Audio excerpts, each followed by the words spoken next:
All right, good morning, everyone. We're a couple minutes after 8, so I figure we'll get started. I'm sure people will have to navigate to navigating academic leadership because it wasn't easy finding this place. So thank you very much, everyone, for coming this morning. I know it was a little chaotic getting here. Hopefully everyone got their flights in order and were able to get a good room, get some sleep, I hope.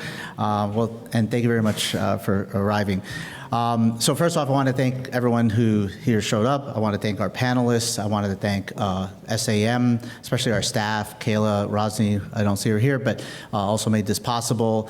Also the AACEM, who we are sharing this, duly sponsoring this session today. So I'm glad we're doing this because a couple things have come to very clear. Our specialty, as with many academic specialties, has changed over the last decade. Particularly, we're seeing a lot of people looking for opportunities to pivot, perhaps. We have seen attrition within our workforce, but you'll see in the slide example we're presenting that it isn't just the basically people in the pit. Is really all of us in academic medicine has also been affected by all of the changes that are occurring in healthcare today. So by way of disclosures, you can see these are the disclosures of our panelists today. And then really just to briefly go over the objectives. The hope today is to engage with a panel of invited speakers who have basically navigated a lot of the leadership pathways that we have all assumed that we would be following. In addition, we'll provide some insights, some strategies, some resources as well, and some tools on how to navigate this in your current location and current status. We'll have some tools, some questions that you will ask yourself, and as a group, we will kind of group think some of the similar opportunities that we've seen and some of the barriers that we've also encountered within our careers. I also wanted to clarify what this is not. This is not a session for non-clinical career for physicians. You know, there's a whole website and an organization devoted to that. This is really to see if we strike a chord with physicians who are practicing in academic emergency medicine, who either are thinking of pivoting in their current career, they're altering their trajectory, perhaps looking for other opportunities to upskill where they are, and maybe looking at other alternatives in terms of the traditional leadership pathway. Also, very important housekeeping, so if you have your cell phone on you, as I do, please put that in silence mode. If you have to take a call, please, if you don't mind, just stepping outside for a moment. It's also important I'm passing around a sign-up sheet, so please, everyone, place your email in there. There'll be a follow-up QR code and survey to make sure you get the most and making the session more productive in the future iterations. In addition, if you have to use the restroom, they're way back by the escalators, so I know that's going to be very important. And then with that, I will go over the agenda and how today's going to look. All right, so we're going to start off with some background slides, which I'll be sharing in a moment. We're going to introduce the panelists. We're going to have a breakout with some questions to consider, things that you might ask yourself if you haven't already asked yourself of like, where am I in my career? What could I do? What am I really interested in? What am I curious about? So it's very important to kind of ask those questions every once in a while. Some would say every day. Then after that, we'll review some of these answers, share maybe some quotes from each of the groups in the breakouts. We will take a break. Hopefully the coffee, tea, and water will still be available at the time of our break. I believe it will be. Then we'll come back for a second round of breakout and similarly go over some take-home points and then share with you some additional observations and some of the things we've been doing at Medical College of Wisconsin. And then lastly, I want to invite everyone this evening. We will have a reception at Twin Smokers. I also will have a QR for how to get there later in the presentation. Okay. So as we all, kind of navigate our way to leadership and, in various roles, whether educational, research, et cetera, we all kind of think of this nice, long, winding pathway with, kind of straight road with no off-ramps. But we all know that in reality, it's more like this, right? academic leadership is really just a large highway of many off-ramps, on-ramps, and detours that we have to navigate every day. And it's very important to have strategies to how to best get yourself back on track, to get you to your final destination where you really want to go. So I'd like to introduce our panelists today. We have Mark Courtney. He is currently the Executive Vice Chair of Academic Affairs at UT Southwestern. Sorry, my sheet got lost here. And he's been a panelist in many of the different workforce committee studies within SAEM. In addition, we have Cheryl Heron, who's also a professor. She's basically one of the founding members of ADIM. Most recently received the Thomas Jefferson Award for her work in diversity. In addition, we have Judd Hollander, who is the Chief Innovation Officer. Is that the correct term? Chief Virtual Care Officer. Chief Virtual Care Officer for Thomas Jefferson and Jefferson Health, and Jesse Pines from USACS, who is also Chief, I believe you have the title Innovations in your role. All of these group have decades of experience. Many have leadership positions. Two former past presidents of SAEM are here. So I'm so looking forward to hearing some of their perspectives on what we're going to hear today. All right. So I'd like to start off with sharing some of the seminal articles looking at the workforce within emergency medicine. This is an article with one of our panelists, Dr. Courtney and Dr. Gettle, who led this investigation. And it was really a deep dive looking at the attrition within emergency medicine in particular. Really took a close look at not just intentional leave, but looking at how physicians were categorized by looking at their ABEM diplomat status, as well as Medicare billing data saying that these physicians were still actively engaged in the practice of clinical medicine. And what we found from this study was a couple things. Number one is that the attrition rate has only gone up. If you could see year after year, the attrition percentage is going up both in male and female physicians from 2013 to 2019.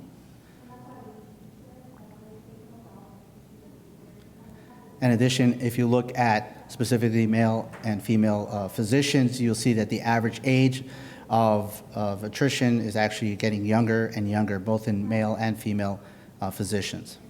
So I also believe there was a statistic here that 1 in 13 male physicians leave the practice of emergency medicine within 5 years, and 1 in 10 female physicians leave the practice of emergency medicine in the first 5 years, which is blows my mind. Also want to give some reference as well. These are additional studies looking at this similar phenomenon. This is a study published by Dr. Law in 2020, using a different methodology, looking more at the intentional leave, citing that the intention to leave among female physicians is not as high as was initially thought, but it definitely a different methodology. It doesn't really actually look at how many people actually leave the practice of medicine. And then lastly, on the right, we have a study by Dr. Rottenstein and also Dr. Gettle, looking at the differences in attrition across various specialties.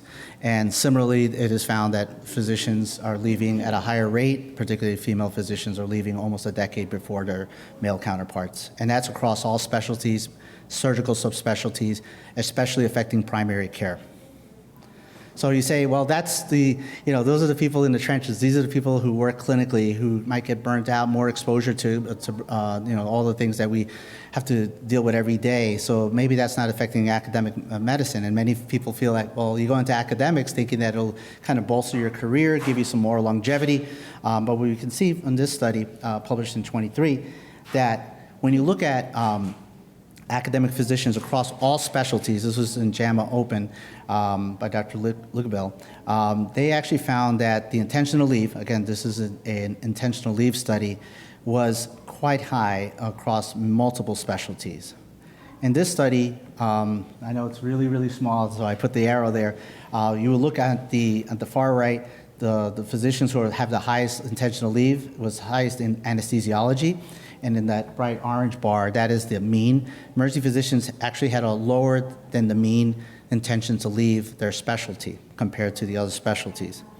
However, when they also look at motivations for their intention to leave, we find that across this very kind of convoluted chart here, you could see that on the x-axis we have physicians with burnout on the x-axis, and then on the y-axis we have physicians' professional fulfillment, which is very key, right? The one thing is like you're probably going to feel that burnout is associated with attrition, makes sense. But in addition, we have to look as academic physicians, how have we done, what have we done for professional fulfillment?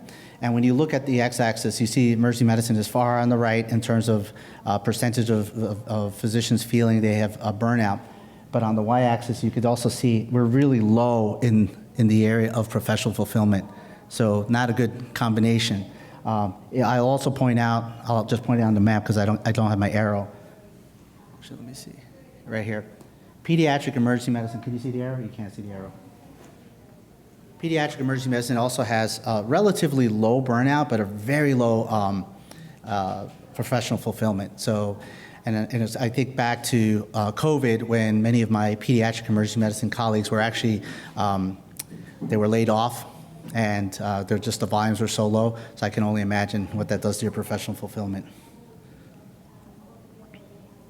Okay. With that, I would like to take time now to begin a breakout, and the goal here is to break out into 4 groups with our panelists.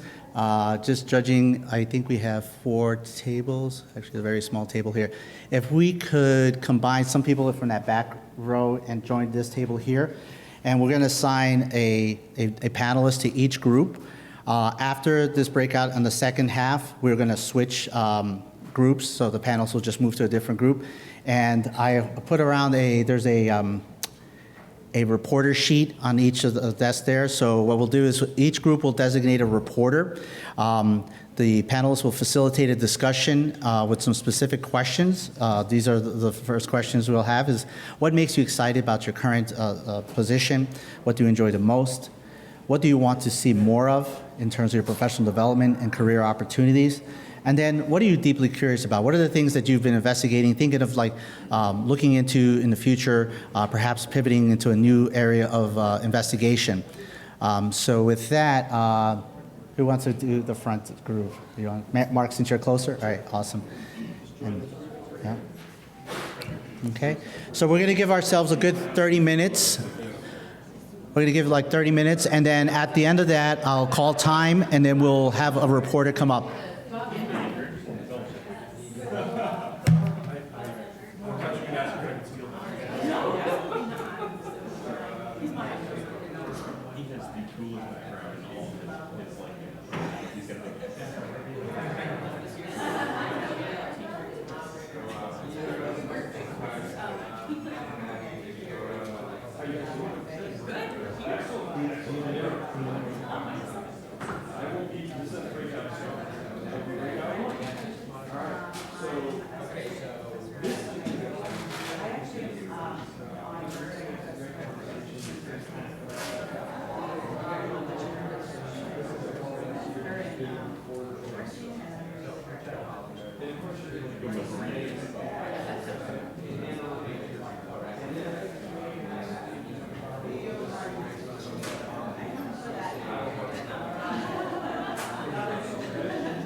Sorry, I don't want to disturb you again, but the handouts there's 2 different breakout sheets. One says breakout 1, which has the questions corresponding to breakout 1, and there's some that say breakout 2. Make sure you are answering breakout 1 and not breakout 2. Because people grabbed the wrong one. So yeah, so I gave you the breakout 1. You should have it. So you have 30 minutes to do this, and then we'll come back. I'll be walking around the room.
Yeah, but in smaller institutions. So I find that my administrative things of chasing things down in different projects and all, it's like, the good thing is I had a chair go down for a long time, actually trained her, put it in, that's great. So I find that a lot of my time is spent kind of like lots of opportunities to work which, you know, is 80% exists. And that means how much of that everyone is like, and there's always that sort of segment of faculty who are like, I roll my shifts and go home, and then there's the rest of us who are at this conference, you know. So like that can be a little bit like many times because you're like, where to kind of spread yourself out and have I'm the community, I'm the community there, I'm also maybe transition from one of those sides of the system to the other. My small world connection is actually I'm also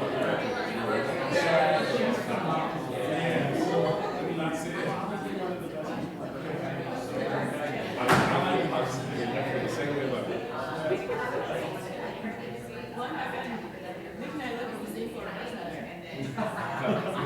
We went to college together. I actually lived with him for a while. Yeah.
This is a great group too, like, because everyone knew each other. Like, this is the greatest group. Positive affirmation. Keep it going. So, I want to do a little bit of a brief exercise here. When I get to this answer, you've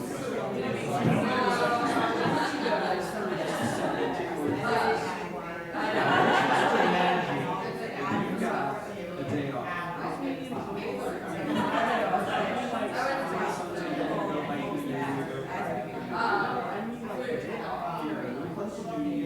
You have absolutely no meetings, you've got no Zooms, okay? You've got no interrupting you with, family, no kids, they're off. Real day. And maybe you've only got 4 to 6 hours. You got to take some time, okay? What are you gonna do? Imagine yourself doing that. Maybe you're opening up your computer, maybe you're calling someone. Maybe you are writing something. Maybe you're reading something. Think about that. My passion Not something that you have to do. It's late.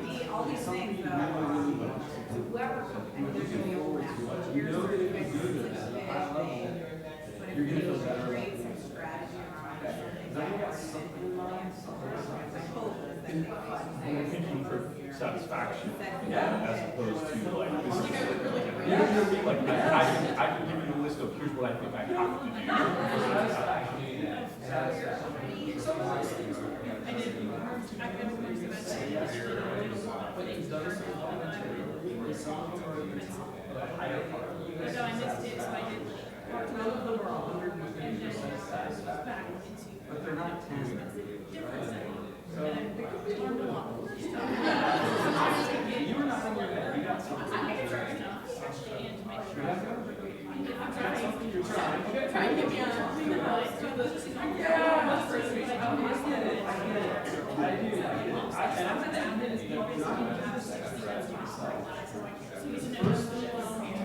So I missed that. So I'm just taking Opening mine. They Email. have like houses and that's good. So they have And then all of a sudden my email. So that's my first step. And I think I've done a lot of so far in both senior year. So I offer this So, besides just it's not that something seems popular. I'm starting with this. Or maybe it's a meeting or something. Maybe it's a meeting with someone you really say. Well, I learned So what do you think about this is question one. What makes you excited?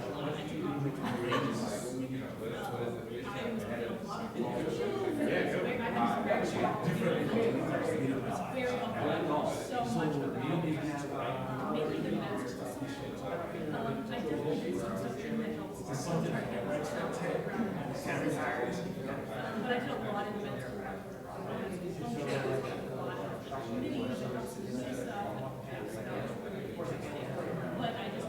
much. So then it was too much. So then I just put about something together and just went, great. I really enjoyed the med students. So I just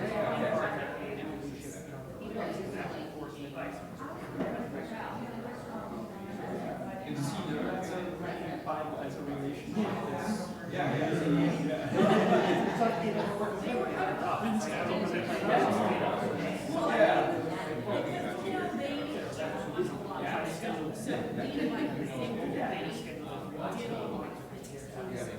And maybe they had, their kids wanted to have it older and different support systems.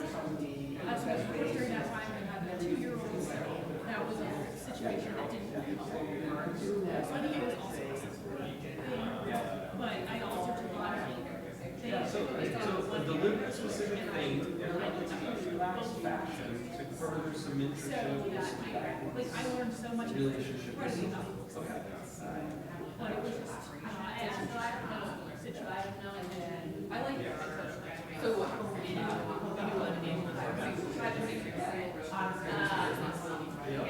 So, who's got it? Spoke like a guy that's, About 5 is good, right? So like, if oh, no, we had enough light. I don't, yeah, no, I mean, so first of all, I have the best engineers in my career. Do this work for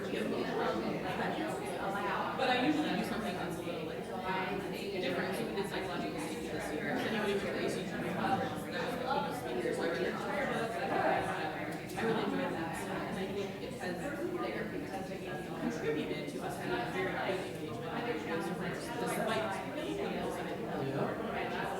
but then it's in the dark, and created into the gap, like the number of practices that was provided that you can. But that's where I think it takes a lot of my own credit and to do it. So that's phenomenal. So this is like, there's some curiosity. You're curious about something. You're not just going to let go of the entire book. The topic is of interest to you.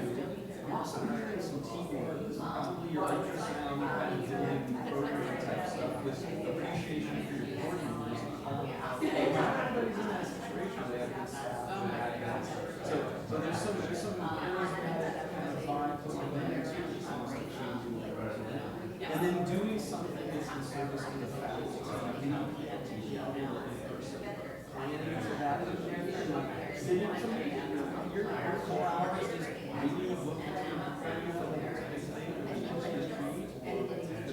it's a very collective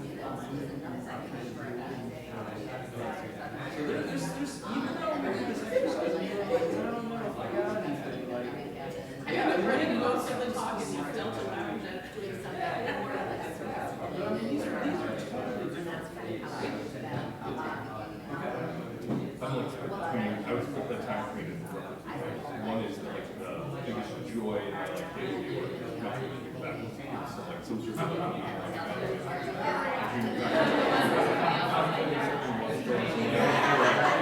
always want to do it and also like the impact of I work with them, they're doing a cool thing rather than and then analyzing some problems in the hospital that need to be solved and like giving someone a like here's the one major of like I would like us to fix this way. It's some sort of like tackle a big picture, bigger as opposed to like it's just most people like this in any weeds, but it's nice to be able to say like here's a much bigger problem. We all agree it's a bigger problem. We should probably do something and you're getting too tired to be able to do it. If you were to take one of those big problems that is the most interesting and to try to tackle it. Sure, yeah, I mean, New Christian Mission has a very big reputation. Often when you say I would like to do a new thing, they say this is what we've done since Civil War, right? So like to move us so that we can do new good things fast has been my life. Innovation. Yeah, some innovation, doing things differently.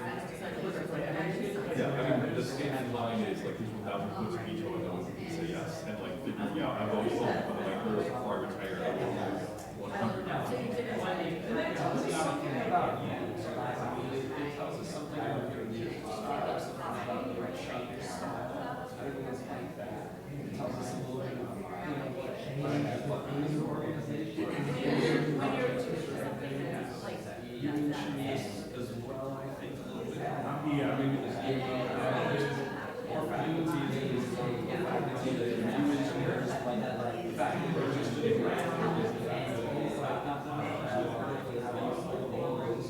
we're surfacing a few interesting things, both that are enjoyable, good, and also okay, so two totally different things. When you have these mentorship sessions,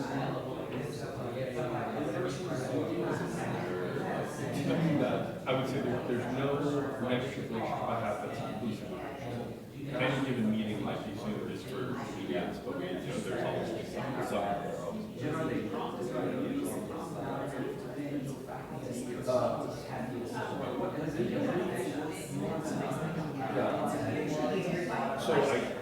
my mentoring group is like one half the people that are my friends.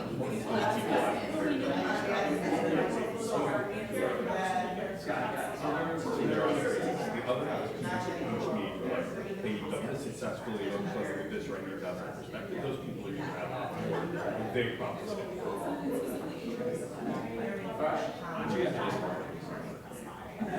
not personality or ability, or anything like that. Those are yeah. So like like we have formalized a mentorship kind of have that within our department, and I mentor the tough cases of the junior high, which I kind of enjoy a challenge and trying to figure people out and try to work the disconnect. And so I enjoy that. I actually intentionally don't meet with them on Zoom. I don't have phone calls with them. I get them off campus. I always go take them for breakfast or lunch or dinner or something like that, or meet or whatever. Just to kind of and getting to know them, because a lot of it is not. I'm not telling you to stop doing this. You know, I'm like big picture. Let me get you to a different point, but it gives me a chance to get into them. I've had cases where I'm a junior faculty where I hear a problem and I'm like, okay. He asked around about this and kind of, okay, hey man, can you get lunch next week? All right, let's do this. And then I called their program directors and been like, hey, I'm running into this issue. Did you see this as a resident? Is this a personality thing? Is this a transition issue? What do they say? Almost consistently what people do is they try to do before. They were a great resident, they did great. And I'm like, well, I'm having this issue. It's sort of like I'm telling you this, and they go, you know, occasionally you have this same thing. It's like, it kind of gives me so a lot of it gets out of implicit bias, right? You feel like, I know some of us female saying this person in this way, and I'm trying to help them know, is that something you guys are doing? Oh, yeah, actually, it's a resident that has the same, okay, cool. Right, so then we kind of confirm that rather than just going on. Because I don't want to try to push somebody. The other thing I like to think intentionally about where we're going as an institution and some program and things like that. And so in my institution, we're moving through which is good, but we also are growing. We're going to become a multi-site system fairly aggressively. And so we're thinking about that and where that team that goes, and I have a very close relationship with my chair, and I can be quite close with her through that. And I was like, our meetings are super redundant. So probably the best thing I've got to do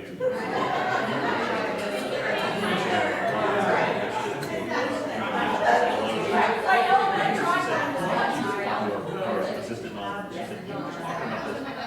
Fix the meetings. Okay.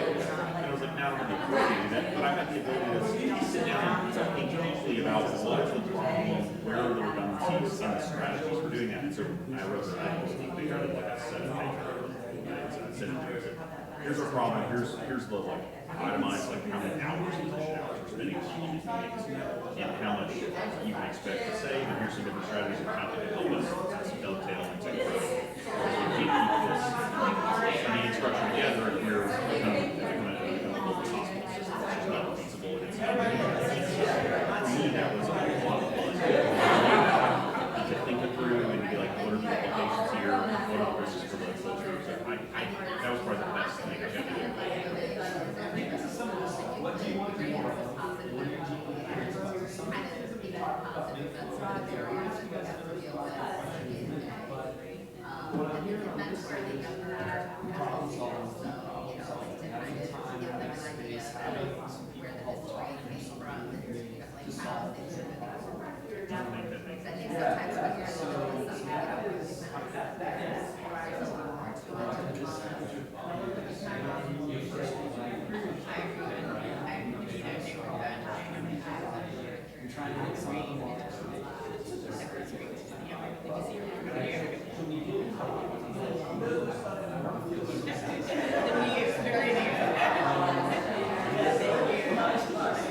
Mentorship is something that I heard in the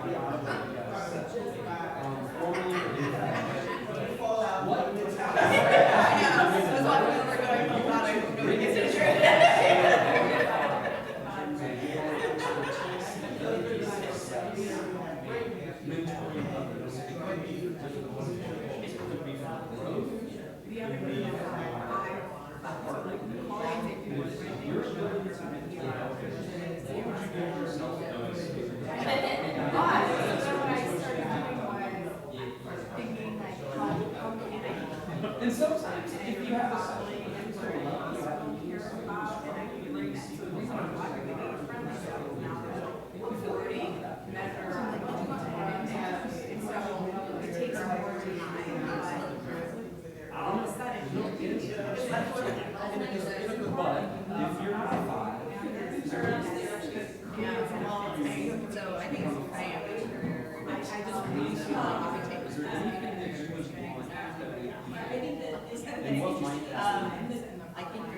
It's okay. That's You what can it's choose on. to do it. Even to do the faculty. That's I mean, I think the lab is. I think it's essential. okay. So it's not just like, oh, it's essential, just for like, doing the lab, or like, security, because the last one out. Zero, nothing, no one can do it, like, they did, no one did that. Not today. So it's very like, I do my best at it, I think it's like. So what is more mentorship? I think it would make me a better. Yeah, sure. Anybody else? I mean, I feel like things in, you know, like, it's not the exact power. Yeah.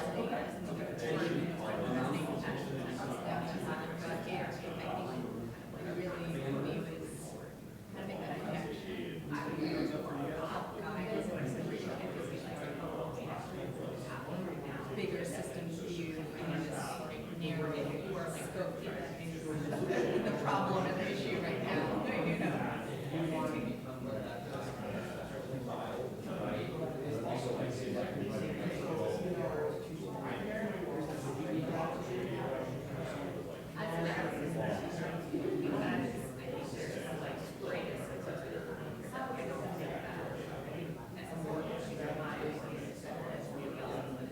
Well, you mentioned you had some time, you know, about you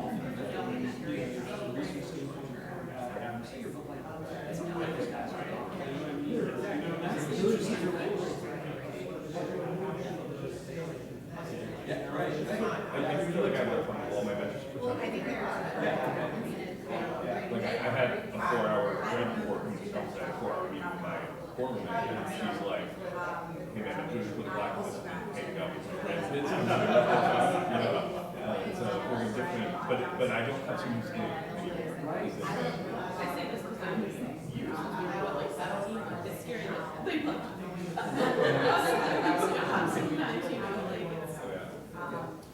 Thomas Jefferson wrote the Declaration of Independence in third grade, I think you're right. No, Like, it's it's dead in the round. it's like transitioning to new careers. The business is brand new, so totally unnatural. we have stuff in our institution that's supposed to help you mentor others. Some of it I think is helpful, some of it I think is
And they're like, executive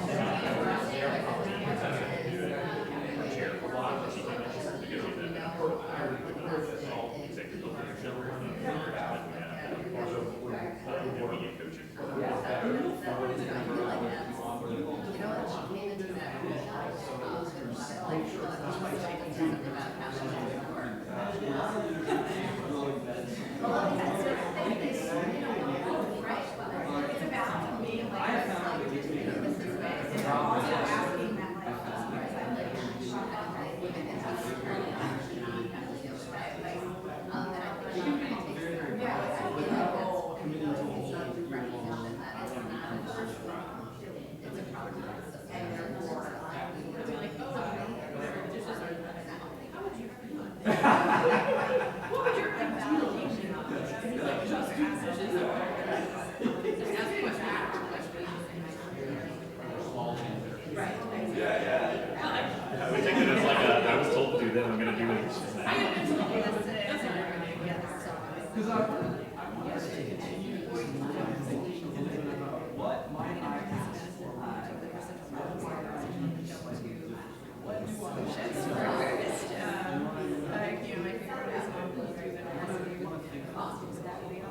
Stop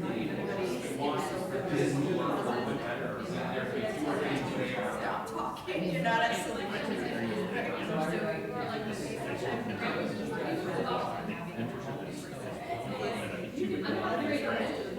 I applied for leadership development course internally, it was the first time anybody ever asked me. And I was like, how did I get to this point in faculty? And I was like, I always, I want to be a fellowship director. And and then we went through chair change and the requisite like faculty shuffle. I never thought about that. And actually, Fran said something years ago. She said, "We're going to hear." She goes, "This is the chair development course." And I said, "Oh, I'm going to pick that." She said, "Oh yeah." And when I was sitting there getting ready to apply for and it was like to ask me this. I spent a bunch of time thinking about what I want. And going back to the person, I was like, think about it. I was like, what does a chair need to do? I don't know what that looks like. And I had a great conversation with my wife about where I'm going and things like that. But it also meant like you can't do everything. You have to start peeling things off and focus in because like you can't do all the QA and all the med student teaching, all the resident teaching, all the fellow teaching, faculty development, working on operations and research. And you got to start tailoring this in a little bit, or else your kids are going to be One of the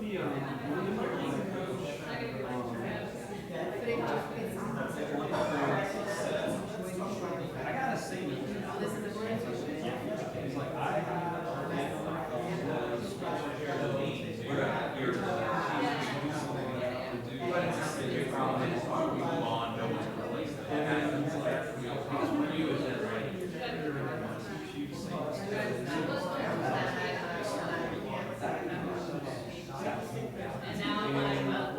especially when you're messing with this other person.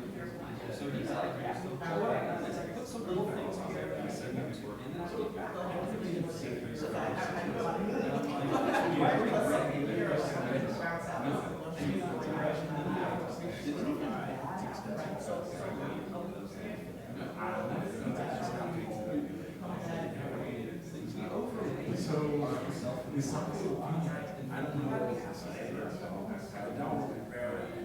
so by doing this,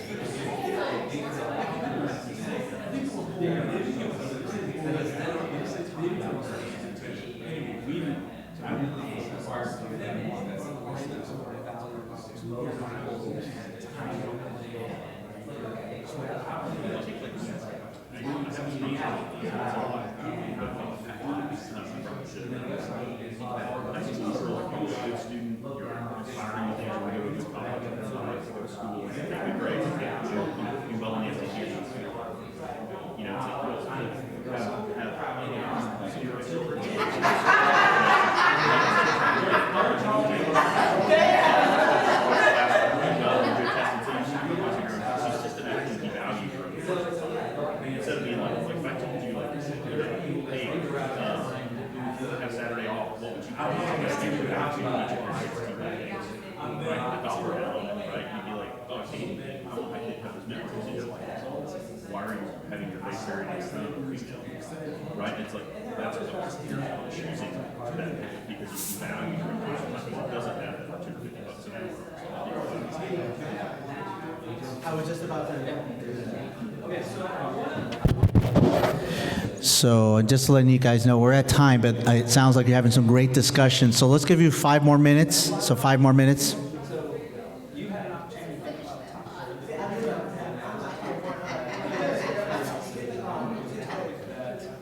maybe you also thought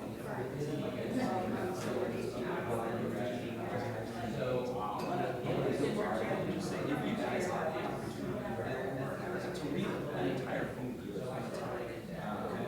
or to have an entire 4-hour extra right now, what topic would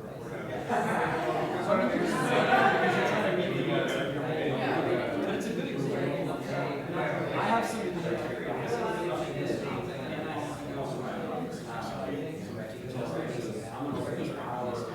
what other topics are I will probably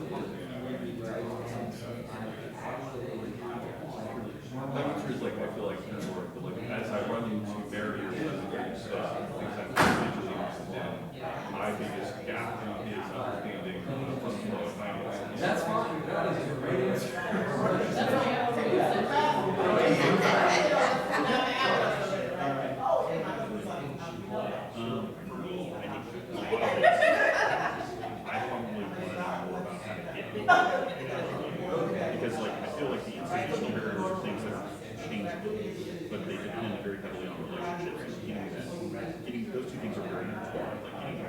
get my particular things that is going to make my professional fulfilled and effective, and everybody else happy too. Yeah, and so for me, that's like something that's like, that's a skill set that I don't have, because that's, you know, and so like learning tools for having a lot of help. There is a tendency to being now someone else, right? Because it's, I'm going to do something. And the ones who made it hard, I try to see what they have, where they bring, on top of that, it's a mission, Tribal leadership. Yeah, building a culture of leaders, environmental change. So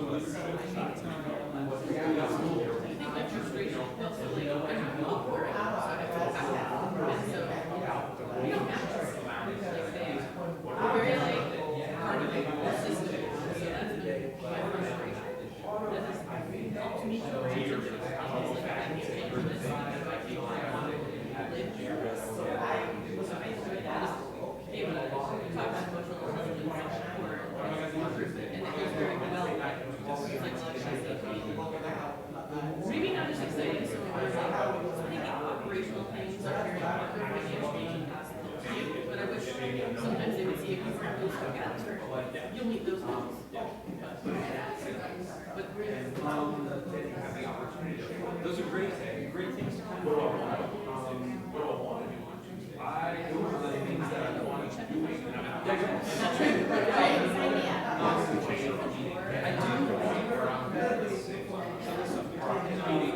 These 5 meetings, they're important meetings. The coaching managed to give a chance before maybe leadership options and faster. You know, one of the real difficult things is just understanding that one need to change so they have to change themselves, whether you're not like cultural operation. They have to help their organization to like themselves. Talking about difficult communications going over the causes and problems of work. you need another outlet, so how do you shift to listen to that goal is the way I imagine what I do skills.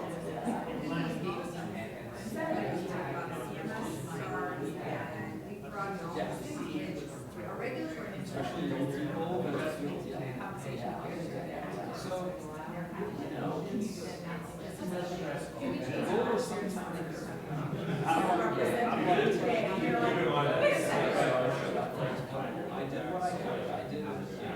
exactly, but like if they understand that's not stagnate, that would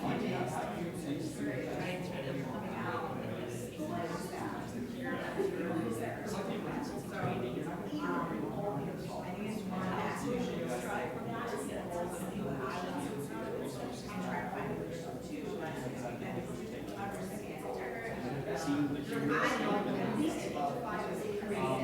I will throw out one reference that's curious, but slow productivity by Hal Newport. He also did deep work. Imagine slow productivity and water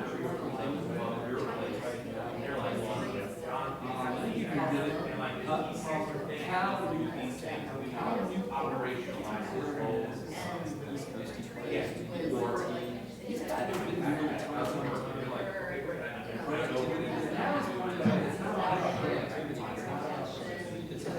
How do you identify 3 or 4 things that you want to work on? How do you understand how, when you do have a short amount of time, you have you kind of a scary idea of slow food, which is like eat quality food, slow deliberately with people that you care about. So that concept brought to productivity is, I'm not going to try to do everything fast. I'm going to focus they do the job well, and anyway, the book has a lot of sometimes. I think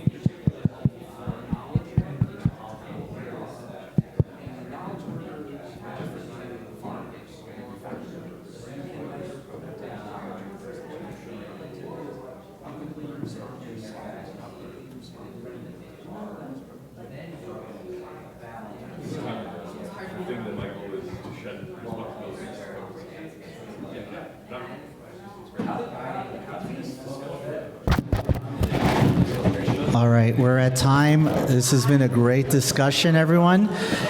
So what I'd like to do is let's kind of hear from each of the groups. If the designated reporter wants to either stand up and share with the group, or come up to the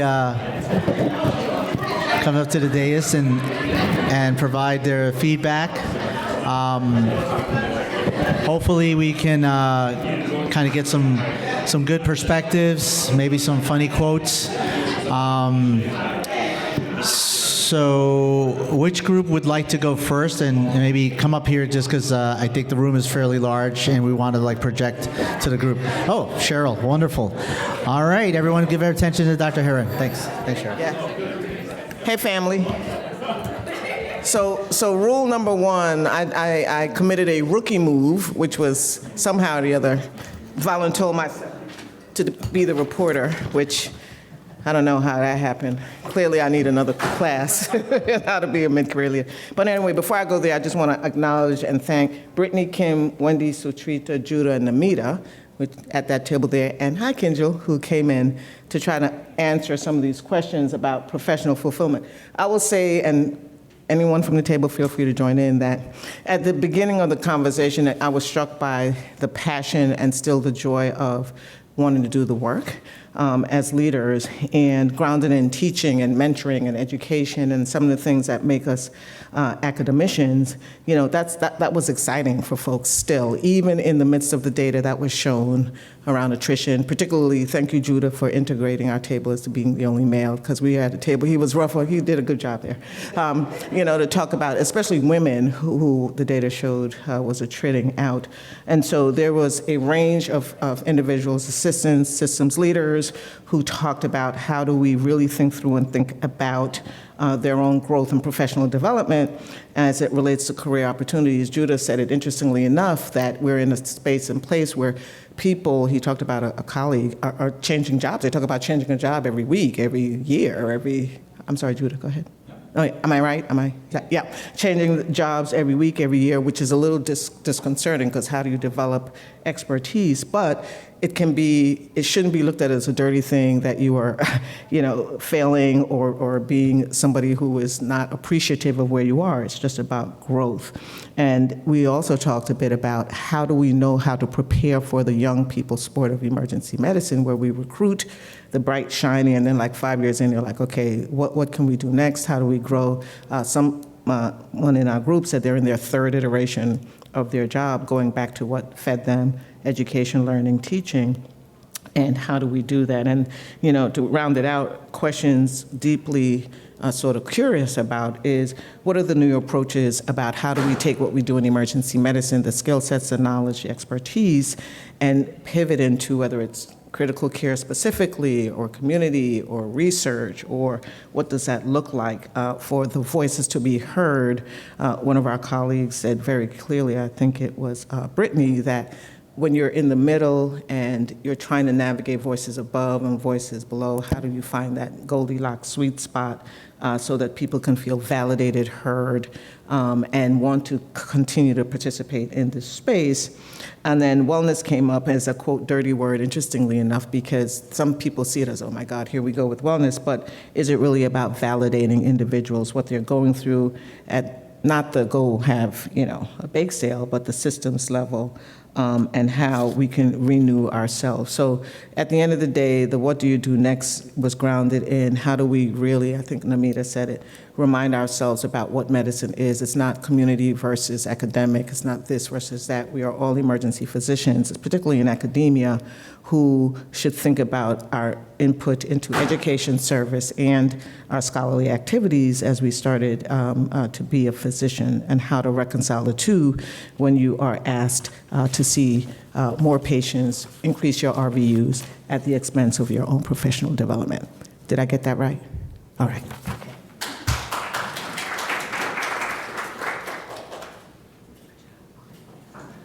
Thank you. And I love when I went around to the different groups, like people are being honest. I could tell like, oh, this is what we're dealing with in our institution. And you could see there's a lot of shared experience there. So that's great that you guys are feeling, can be feeling a little vulnerable, but at the same time, it's like you're among your peeps. So it's great that you're able to share that.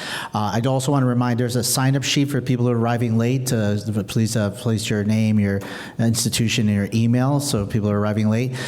With that, I will turn it to the group in the back, Jesse's group, if someone wants to be the reporter, report out what we discovered. Again, please feel free to share some interesting quotes, something funny you guys stumbled upon, because I think we'd love to share it. Thanks.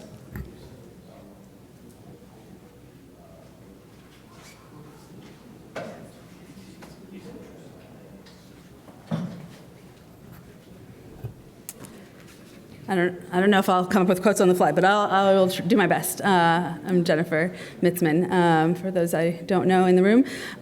So I think in terms of what makes us excited, there was a lot of conversation around opportunity to curate new growth, quality and safety, social EM, pediatrics, sort of like specific clinical interests that people have, as well as maintaining a clinical presence, right? There's always this push-pull of how much buy down you can have before it's actually like too much and buy down and not enough time with patients and kind of doing what brought us to being emergency physicians to begin with, as well as some excitement around the opportunity to provide opportunities to others and create space for our colleagues and partners and junior faculty members.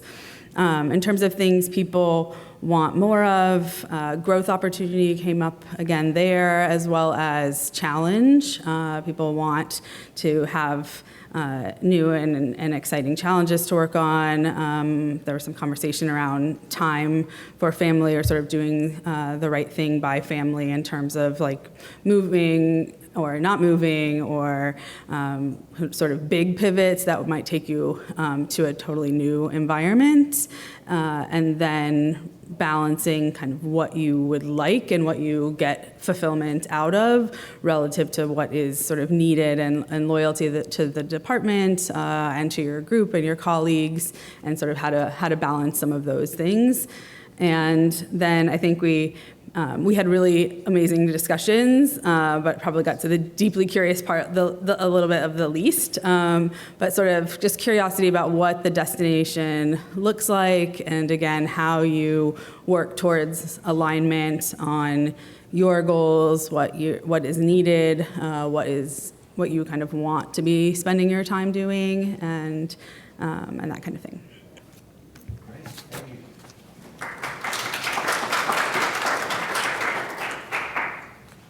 So I just want to touch upon one of the things you said, specifically about moving. And I went to different groups, and I heard some people we moved to this for job.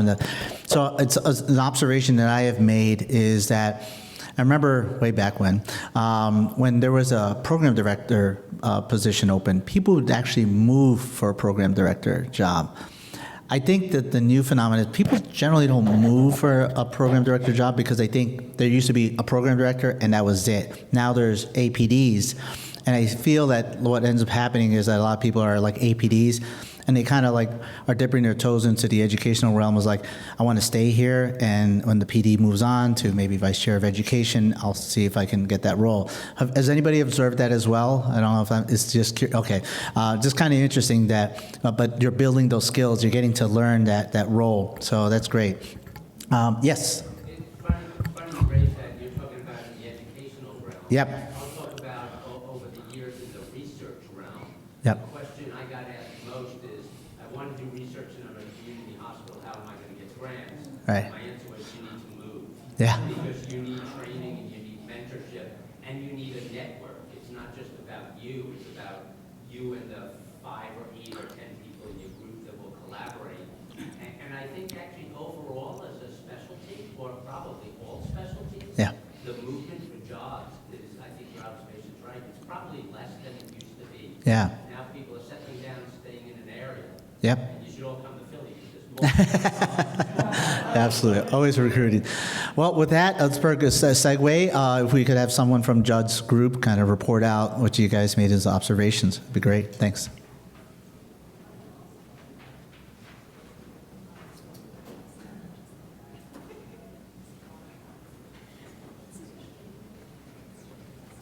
Hi, so my name's Lauren Porter.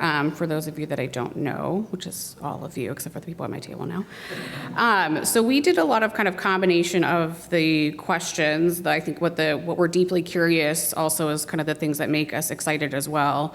So the clinical work just at baseline is something that we still really enjoy. Getting up and having a good ED shift is still something that is very fulfilling.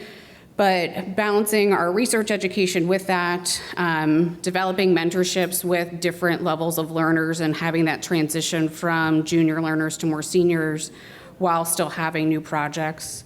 There were some of us that really enjoyed the problem solving and living in that uncomfortableness of not completely knowing if we're going to be successful at something, but still diving into it, knowing that we are what we feel are the best specialty as far as multidisciplinary collaboration and tolerating the imperfection of our department and the solutions that we develop while advocating for our patients and maintaining ethics throughout this.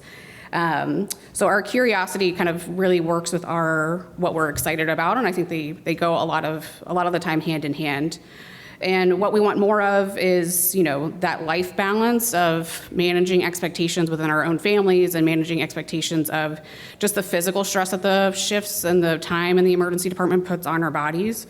One of our group members had mentioned that their department had put on term limits as far as, different roles that they have to then allow mid-career faculty and junior faculty to step up into the next role, especially if people are not moving for jobs. You have a lot of senior faculty that are great at what they do, but are maybe not super interested in giving up the roles that they have and the buy down and those, the structure that they have built for themselves. And then we talked about, developing better commodity outside of our healthcare system to then have a more, diversity of income opportunities, since there's sometimes not a huge opportunity for changing in our income for our clinical salary. And wanting education on how to promote ourselves in that. We don't really know, we don't do a great job in advocating how much our time is worth. So learning how to do that and marketing what we love and what we're curious about outside of our healthcare system.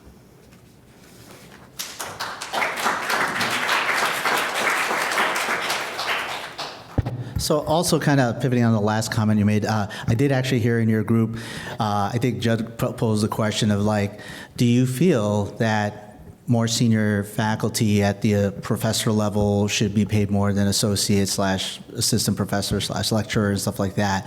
How do people feel about that? I just kind of take a poll of the audience. Who feels that a professor who has been doing this 15 years should actually get a higher salary? Come on, be honest. Okay, all right. I'm just curious, and it's challenging because it's the balance, I guess, is as a professor, generally you'll have some additional administrative role where you will have protected time, so you're like, you're pulling a higher salary, but they're making less RVUs. How does that work into the whole mix of things? And it is an interesting kind of dichotomy, but it's something that's been in place for about 100 years or so. And we'll talk about sabbatical in a little bit later in the presentation. But how many? Well, I think it depends. Yeah. A little bit, right? Yeah. I think that it depends on a lot of things. I rose my hand because I think that nothing motivates people more than money, unfortunately. Yeah. And so when you are at a place where there is no benefit at all to getting promoted, you will find that faculty are less interested in getting promoted. That's just the way it is. Yep. Now, on the other hand, though, it would also assume that there is, a reasonably equitable path for people to get promoted and avenues, and that is an opportunity that's open to everybody, which is not necessarily the case. So I think it's a tough question. It also assumes that once you are promoted, you're still working, you're still doing things, you're still engaged, you're still adding unique value that you can do because of all the effort that you put in and the expertise you gained and the service that you will continue to do, which is not always the case sometimes. So, and I would add that this is academic. Say it one more time. This is academic emergency medicine, and if you want to do academia and go along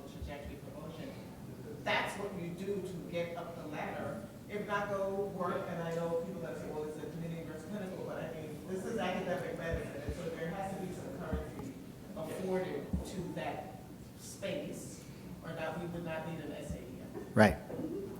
I saw Nikki had your hand up. It's important for the statement values to say that what we want to do is academics, but what we in our department may value on the product of academics that we're interested in may not be aligned with what the institution lines up for promotion, right? So if the only product that matters is grants, but we value community engagement, or, you know, so I think that we should incentivize and pay for the work product we're interested in and the accomplishment, and we should define what that means. That may or may not be aligned with institutional promotion.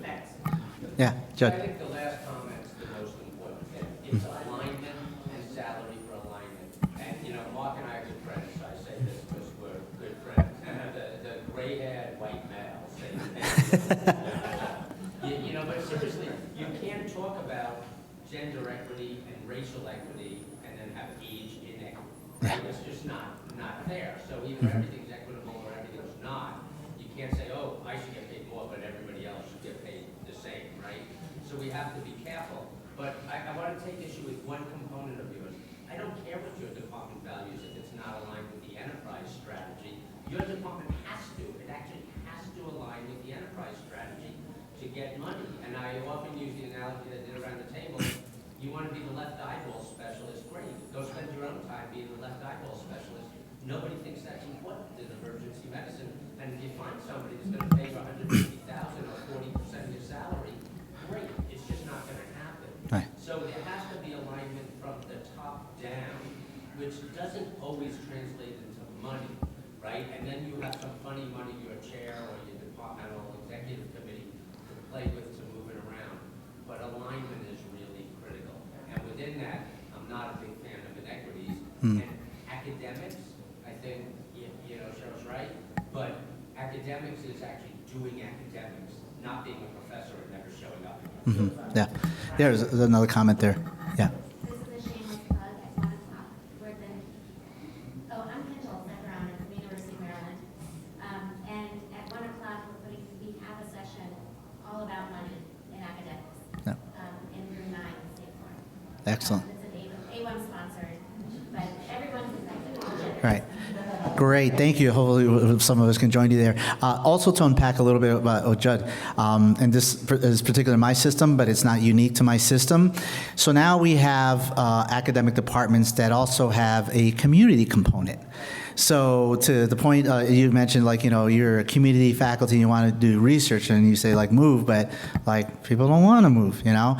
And at the same time in my department, the community faculty do have an academic appointment. And I think Mark made a very good point, is like, you know, in the institutions where people don't see a lot of value in going through the work of getting promoted, they're not going to. They literally, like one of my faculty specifically says, I'm going to go do all that extra work for $5,000.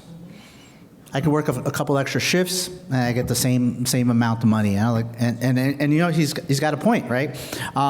So I think, does anybody work in a system where you have both community and, like, you know, mothership? And has there been some concern where the community faculty doesn't really get the ability to either you know, pivot or get promoted because they're not doing R01 type work? They get some publications, but and maybe do a little bit of lecturing, but they definitely don't get the recognition as some of the main campus faculty. Has anybody observed that? Has there been any, like, complaints from the community faculty? We have a clinical excellence pathway. Yeah. That is designed specifically to address that aspect, and is for people who are 80% or more clinical, and then there are some opportunities related to institutionally aligned, but also departmentally aligned initiatives and community engagement and things like that. So to avoid that dissatisfier. Yeah, no, that's great. Yeah, because we're going through that, and I'll share a little bit what we're doing at our institution. Now, which group has not gone yet? All right, Mark's group. We'll hear back. We're going to co-present. All right, awesome. Cheryl presented on behalf of her group. I'm going to let Mike's going to share most of our thoughts and Jason, right? That's right. Yeah, we got Mike, guys. Rebecca, Vic, Jason. Nick. So our group was kind of interesting when they talked about like what makes them excited. My perspective on this is they were very outward focused in terms of focusing on their departments and the people in them rather than on themselves, right? So you have a bunch of people that I would describe as servant leaders, which is really great. So like Mike talked about like how he likes to golf, but he uses that as an opportunity for professional development. And when you asked him on, you pressed him, what do you mean? What does that mean? And he goes, well, I'm talking about how do I manage these people, right? And so it's a really interesting, like I'm getting tips from somebody more experienced to help my faculty become the best versions of them that they can be. Rebecca talked about like how she likes psychological safety, which again goes into this idea of like your learners of all levels and your faculty of all levels being able to produce in an environment. So really interesting. And then Nick and I share kind of, it sounds like a common sort of desire to mentor and invest in our faculty and also kind of like analyze big problems and try to come up with solutions for them. So again, none of us said, well, what I really want to do is I want to sleep in. So kind of interesting. Those were like, to me at least, the big themes. In terms of what we wanted more of, it kind of dovetailed with that nicely, right? It was like we wanted mentorship ourselves so we could do a better job serving the people that we serve. And we also talked a lot about like trying to focus our efforts and make ourselves efficient from a bandwidth standpoint. And I think it sounds like all of us struggle a little bit with that at our table, where it's like, how do we shed some of our roles that got us to where we're at today in good conscience so that we can do the jobs in front of us really, really well, which is a big deal. And then kind of what are we curious about? Again, just kind of went with that. Hey, finances, right? Like you get to this level and suddenly like, you know, FTEs are really important and you start talking in a different language and thinking RVUs and things like that. Faculty development, the whole like EQ, IQ, and psychological safety dovetail again, like really nicely going together with making our folks the best they can be. Did we cover it? Yeah, I think the one thing I'm just going to add is like that one of the things we did to start off this process of curiosity or what do you have excitement about was just a visual exercise, just a kind of an exercise where you just imagine having a half a day or an entire day off. Not necessarily to like do laundry or go grocery shopping or go kayaking or go do fun things, but like it is a non-clinical day that you have no meetings, no Zoom, nothing that you have to do. And just trying to imagine what would you do with that time. And in my past, I would answer like open up my computer and answer my email. And I have pivoted away from that approach for a lot of reasons. But if you open up that space to try to think about what would you do with that time, that was kind of our exercise to try to elicit what are the things that you are most excited about, most passionate about, have most curiosity. Maybe you're going to read a book about psychological safety because you have to plan the retreat for the entire department on this topic and you really want to get some deep knowledge on that. That's awesome. That's great. Maybe it's, I need to figure out how to take a course on X, Y, and Z, or I need to have, specific meetings with people to develop some mentorship. We talked about the idea of a faculty development plan for yourself. Like, gee, I've gotten really pretty far by saying yes to a lot of stuff, but now, like, I don't have a personal business plan for what my life is going to be in the next 5 years. So those are some things we talked about kind of working on and having some curiosity about. Thanks. Okay, thank you. So we're going to take a break now so everybody can stretch their legs. Hopefully there's still some coffee and maybe a little bio break. When we come back, we'll have another breakout session. For those of you who haven't completed the sign-in sheet, please put in your email so we can get the survey. And we'll see you back here in 15 minutes. 15 minutes, guys. Thanks.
good at fundraising. He's done all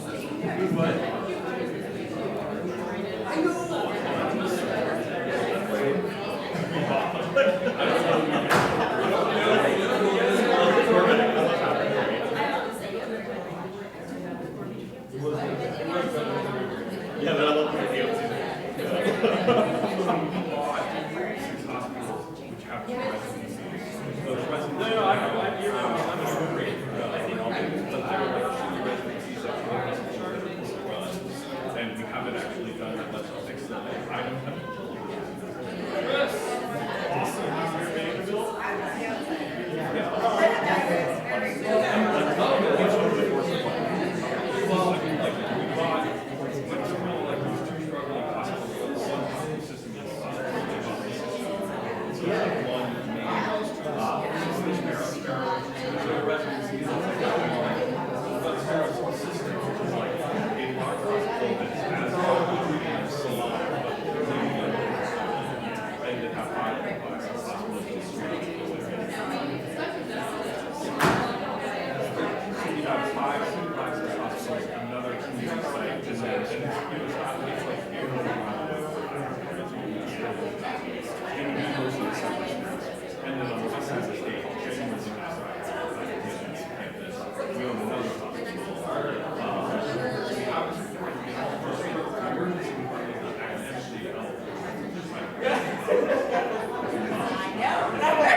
All right. I think we have all our panelists back.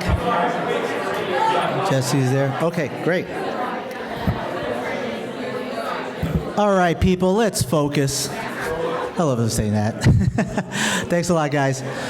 All right, so now for the second half of this session, we are going to focus on some additional breakout questions. What I would like to do is have the panelists switch the group with whom you were working so that we can get fresh face, fresh perspective as we tackle these next set of questions.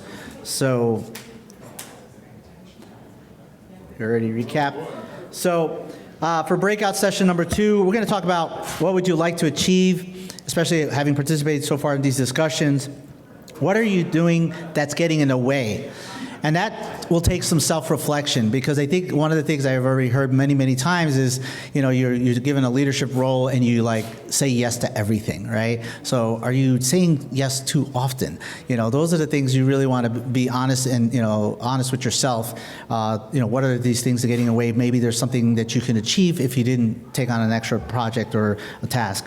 And then after this open discussion, are there areas you want to commit yourself to and explore more earnestly? Things that you in the back burners, I'll give you an example. One of our faculty, he's EMS faculty, he does aeromedical transport, and he goes around the country, goes to all the different meetings, and one of the things that he's is really niche is this, mechanical circulatory support of the critically ill. And he's I know about it. He goes, but I don't have training in it.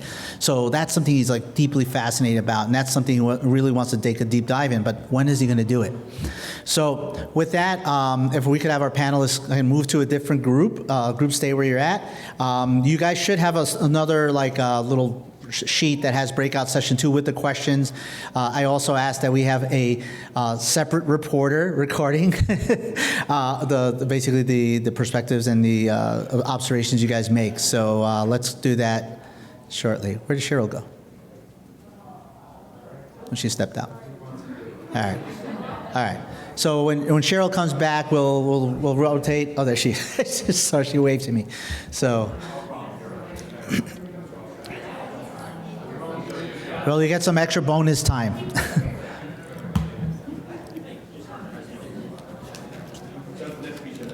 Yeah. Okay. All right. Did we?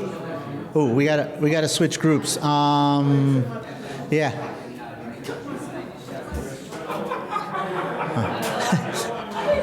Oh, you're gonna end up with the same group. All right. All right. Like ships passing in the night. All right.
I knew exactly what she meant.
I feel like I'm at kind of like, I achieved the, the 10-year goals earlier than I was expecting to, and I had a little bit of a gap of like, what do I do next? like I had said, like when I started my job as a first year back in work with my chair, I was like, here's the things I think are really successful in 10 years of getting stuff. And we got that done in like 7, which is great. Great support from the chair, and then I had to find other things. So like I found some other areas I was interested in, and I'm working that. But now I need to hand off the things that I kind of built to someone else, and hopefully not all of it. And then also figure out, like, get past the ego death of like, okay, I've done hope sound for a long time, that's kind of been my only thing, and now as I move into something else, how do I not just be hope sound?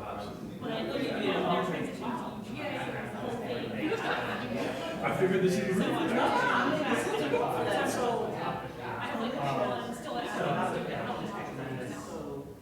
So I'm trying to figure out what I'm doing.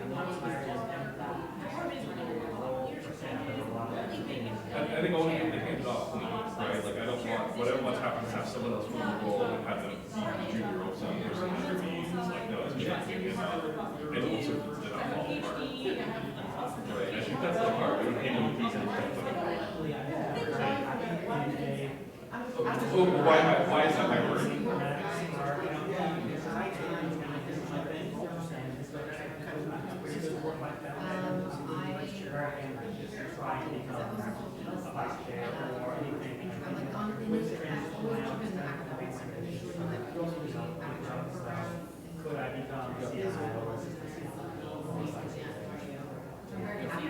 I would say, look, actually, I feel like there's a lot of folks that have like a really good person and then a pretty good team, and then like good person leaves and the team may not stick around and they fall apart. And I feel like we've seen a lot of those, like the best fellowships are not necessarily, that is exactly the example of things.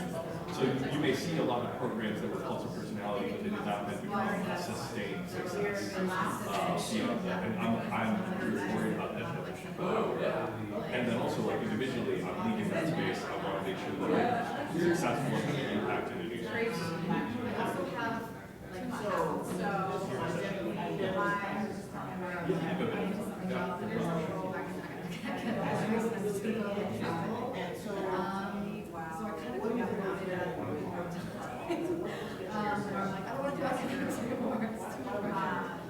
Oh, I mean, I think it's in a new area. I can be fire hose of learning new things. At the same time, I don't yet have a new division chief, so a lot of my plate is still the day-to-day. So doing double duty and trying to recruit, I'm actually almost the reason that this conference is trying to be successful. And so trying to recruit and hand off. So, I think my mind is weighted simultaneously with details of what hand off will be. And also, I'm feeling like I'm less effective at both roles because I'm not able to link the team. I mean, like, my team is people who are mostly 5 to 7 years out. I think of some of the less that are probably trying to convert, but there's not a hard limit. It's more just do you think you can, because it is a think a lot of multi jobs are like, here's 30 to 40% you yourself. My job is 10 or 15%, and then like here's a team of 7 or 8 people that will do most of the job. It's like mostly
I'm going to go into a little bit of analysis of what Mike and Dave said, but I kind of feel the same. So in my department, we had a chair change. We had a really charismatic chair coming on to be the position executive chairman, which was great. And we had our junior vice chair, and then all these things. And it was funny because he went from a building a division that didn't exist and he by himself to like having a team of people. And he struggled a little bit with that like delegation of tasks and handing things off. And we got to a point where we like were able to have things hands off, but we never got to really good succession planning as a department as a whole, and a little bit within our division as well. And so then our program director ended up marrying our vice chair, which was really happy about that. But then it's also when the chair left, and they all the chair. Our vice chair for education left, our research director left, or vice chair. And our working director was like that. But a lot of people who now have learned these things, like, are doing the matching going, Greg never gave me access to the RMP, and I'm talking to the like, hey, is this right? And she goes, I don't know, I've never done it before. I was like, shit, this is scary. So there's a lot of those things.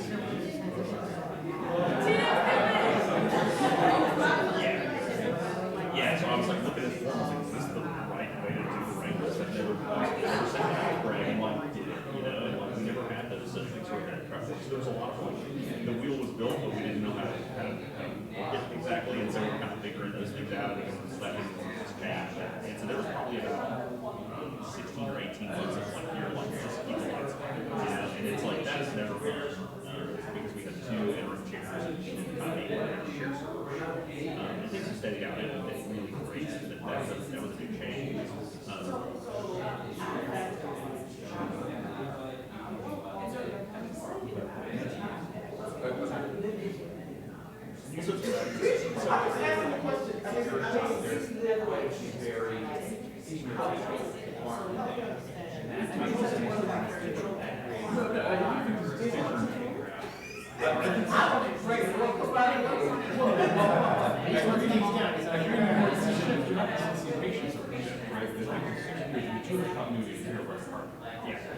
And so I think that managing the chaos that you have continue to own it. It's really good.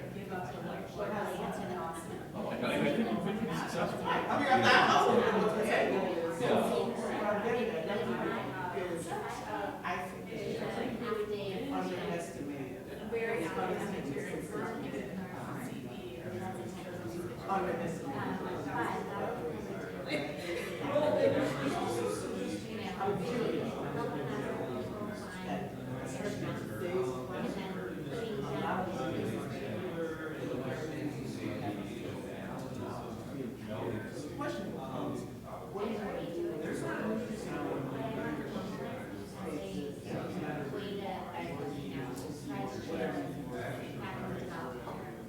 For me, I totally agree. My wife is a cardiologist and she hates like variation.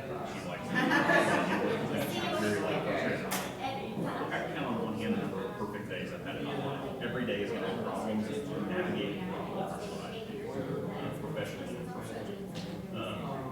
For me, I think one of the things that is a big struggle as we kind of progress down the leadership pathway is the idea of going, okay, we have to figure it out. That is the real question. So having a succession plan where like you simultaneously need somebody to be like, hey, this is the direction I want to go, and how do you prepare me for that?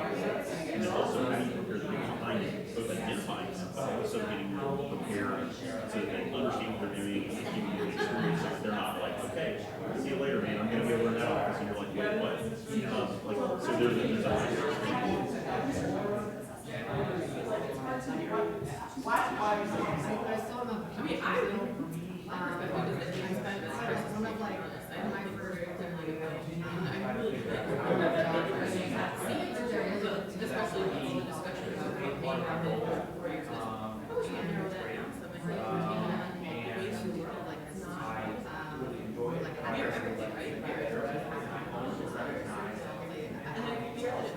There's a lot of challenges on individual mentorship. So that was like over the last 4 years, universe working. And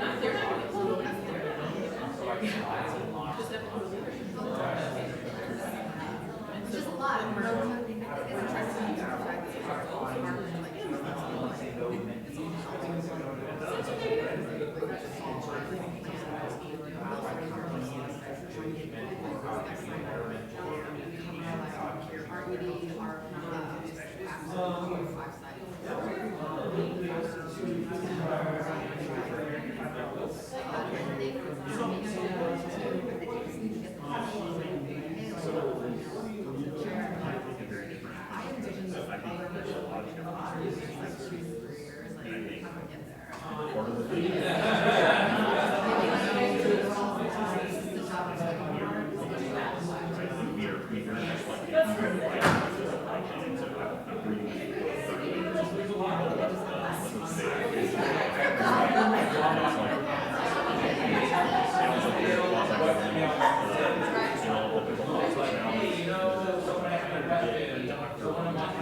And there's something noble about that we should be proud of. You know, so like instead of us being like beat down by the challenges, we're proud of that. You know, so Maybe I sounded Leanne wouldn't deal with me. Well, and like so we have a grant through SAEM, and we're doing regular action. But so the grant also asked us in this meeting. She said, "What are you going to do to sustain this?" Our hospitals like you talk about medical acupuncturists. We have a lot of carryover money in the system. My partner and I will go get trained as medical acupuncturists, which is 300 hours and all. And we use this basic the last course next week. Yeah. Hey, I can And so like, yeah, trying this course is really interesting because there's a combination of like doctors who come from the specialty of family medicine. And there's a lot of doctors who burned out. I had one student the class that I had in this course, and she's like, she's been working for years. She's like, I just got so burned out. And I was like, I need to be honest with her, but people need to burn out people. And to find that this job is satisfying, not with the problems, you know, they're frustrating as hell, but you're very healthy. It's a purpose, right? Like, we're not just like, you know, yeah, going to work and going home, you know, that purpose is, it's not like, you know,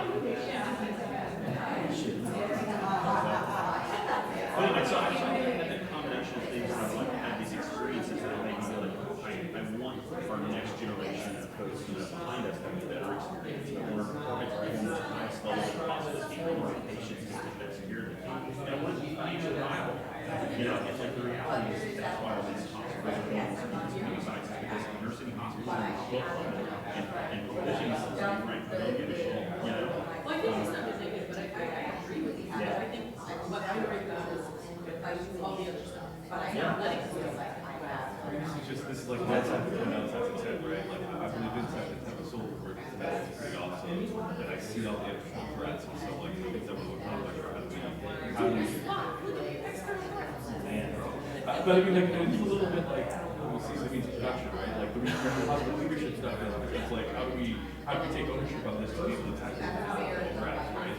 The reason I say the hospital leadership is in this part of the let me fix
is that like many of us when we're residency, we think it's like here's the books, by the end of the year, right? And so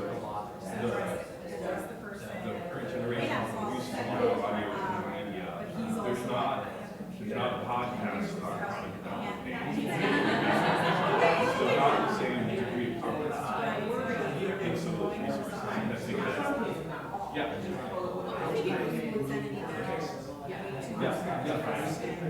think 50 hours on compensated training at, 0 hours. ABC's but I think it goes back to our training stuff, we just have to necessarily 50% of what they did is the ways that was failures and very invested, but also realizing that there's early and also like, it used to be under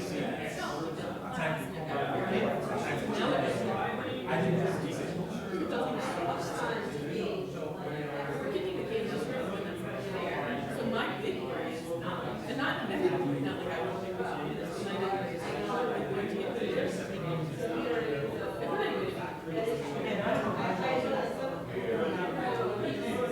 No, they don't. But now the junior faculty.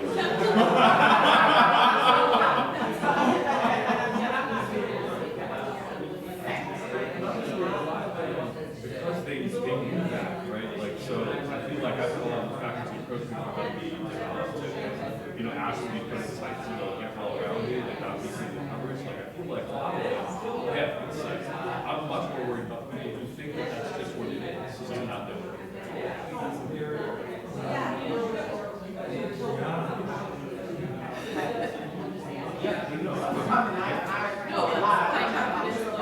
What percentage of this is I hope low, but I don't know.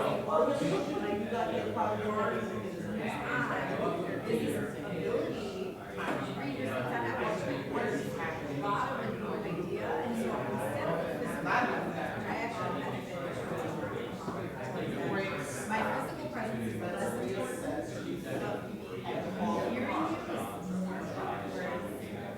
so it's a good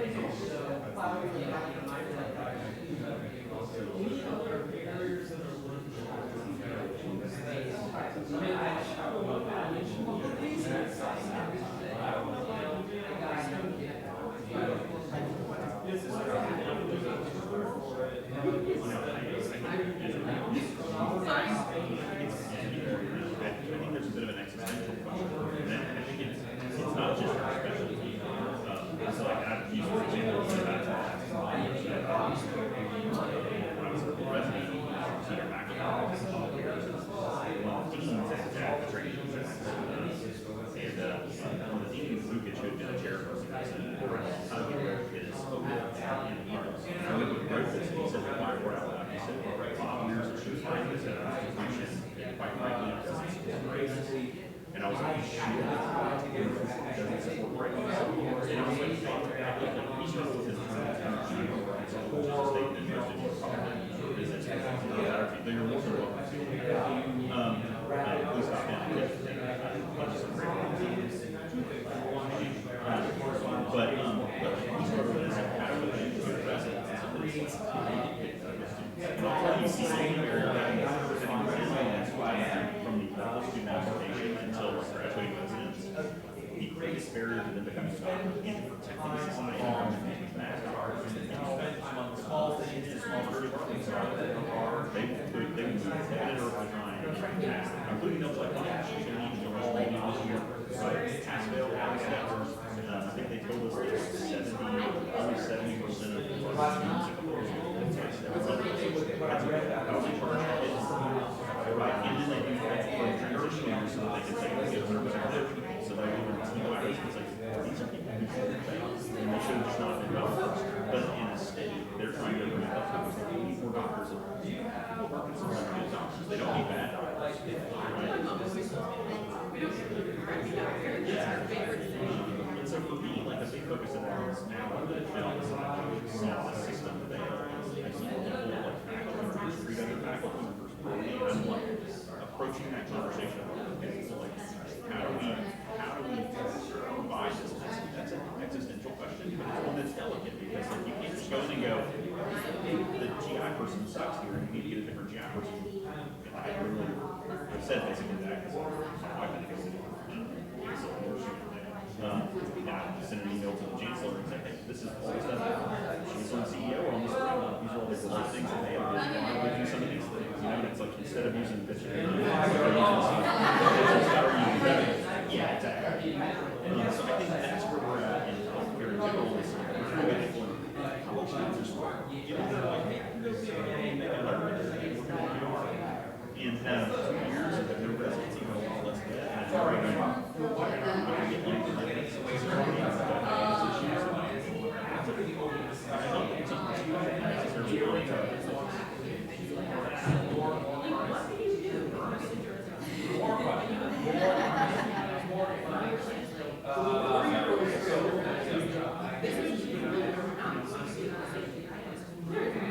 there's no offer.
Branching out, so. Which they usually not one person, yeah, there's bigger. All of which are relevant and Kind of interesting, right? And breaking it a lot down is into, sometimes helpful. And one of the things you might say is, the situation you're given better. that their quality of care is going down in what ways do they want to have some sort of or not around And so we didn't say, you might say my message is sort of been like, whether or not you said, it's going down. the other thing I learned was. Right, and in what areas they said, we look at how often they're doing tasks, what are the things that you're looking for to goal, Motivates care and that's drives not them into the system. What is their why? Because then everybody cares. how are you measuring it? And can demonstrate Really good question. we all sort of know that in academics, maybe you get whatever, not because your approach gets occupied early in your career. Why is today? So I think that there are.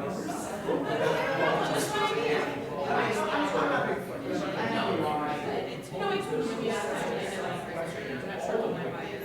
We changed something on the side. They already had a residency, and it was kind of before, so it's been very, they took my teaching for people that are much younger in that position, and so it's pretty answer, and I'm trying to also just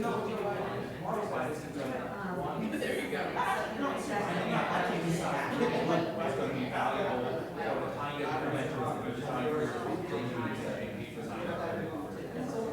and you guys have this in this area at a specialty-wide level about what happens in our community. We've been a specialty for 5 years, right? We don't have that much information about what it takes to practice emergency medicine and we don't really have to look at it. Right? So at the end of the day, and another thing back to this question of burnout or whatever, I wonder whether one of the reasons that I believe the specialty is a lack of effort there. So for some reason, again, just to sort of break it up together and say that in some ways, don't want this maybe around also ensuring people stay in the specialty and stay more because they're confident in them. If they are Parkinson care, that is, Yeah, I mean, I think one of my whys is one of my issues I want to successfully adopt, and then as I enter the hospital space, I want to be able to bring all these to the table so that the discussion is not just marks, rather how do we use marks efficiently. Yeah, I think the successful enough is in 3 years we can say that so my vision for what the field was is that so if that is more true in 3 years, then we'll get successful. If that's less true in 3 years than it is today, then we will not be successful.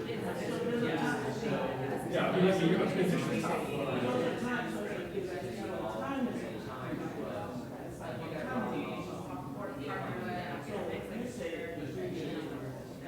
I guess what I'm saying is if in a year we're less than we are today, that's okay. A little transition pain is normal and acceptable. 3 years gives you enough time to know like what the experience is. I think the foundation. I think the time is important. If the answer is in 20 years is better, I don't know that that had anything to do with what I Because did. I think identifying that, hey, you're not meeting whatever they may not meet. And I think that's part of the problem is that we're academics that come to us, and we have to bring it up. We don't also have a lot of money. And I use that convention. Do you have time to I question somewhat of the ability to what could rise a great education. Like for the rest down here, quality. I don't know if this is really, I think we all like go south, we all are aware that we're and we got to fix it. But approaching those, and I'm not the right person, but I already see we just had change in epic call. So you go to an epic for calls. No, epic calls. So we got rid of those ceremonies. That's like, Epic, yes, we have the, huge culture change, right? I go with my chair and I look at the faculty and I So as you're thinking here are about the people that are empowered. I say, nope, I'm not gonna, download high school numbers, get out of here. I'm an ER doctor. Yeah, right, and so like, and I was surprised actually at who adopted it. Who did it. And my work is like uncomfortably going to the homes who I can see are not signing. Not adopted. And understand why. And some of this is suicide. This is others was just like, didn't want to admit that it was so hard for them to know. I just say, you should be, I'll do it. It's just, I'm not much how, if that, I don't know how to download this online. This is great.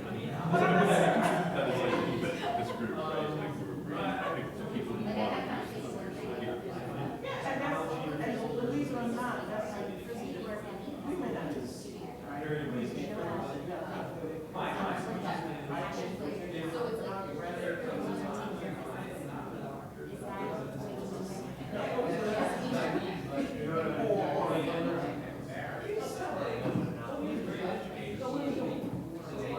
So many groups and I'm beginning to learn all this new work. Yeah, I like a bunch of like coursework and then I pick some lectures and then I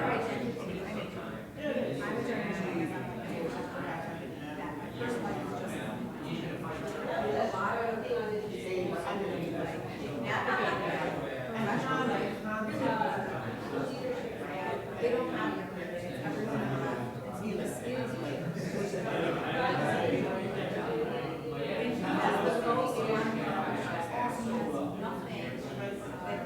and so then it's like to me more natural, right? You're making my work. And I said, this is not like saying, no, it's just sharing.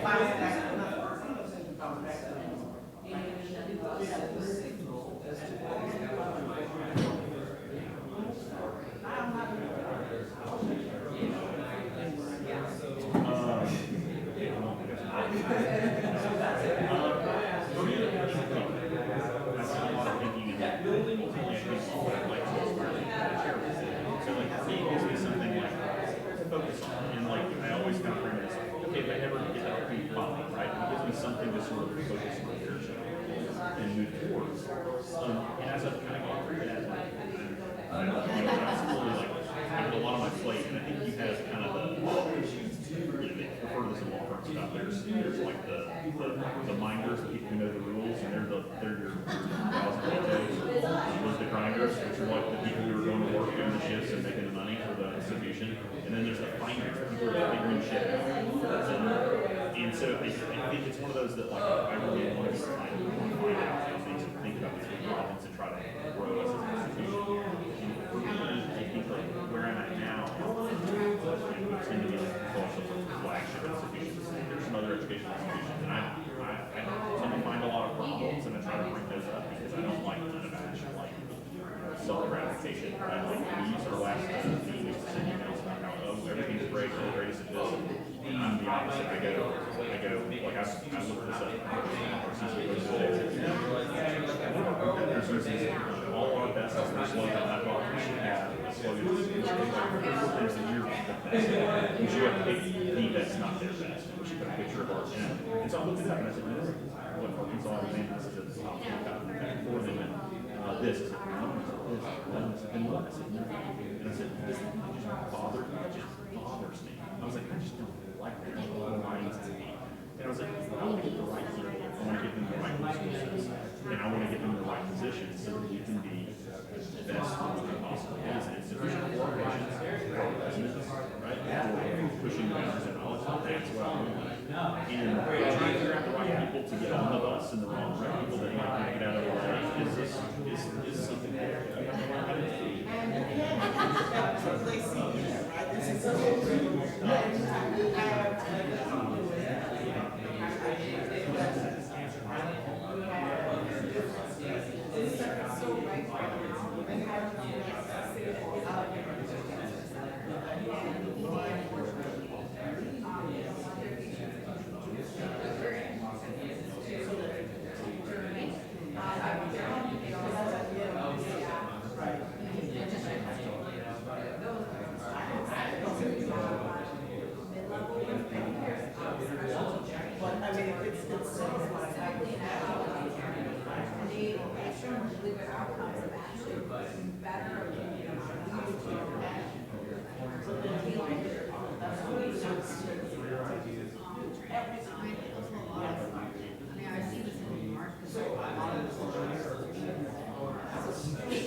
Sorry, my questions are on the way. They keep texting me. I'm not trying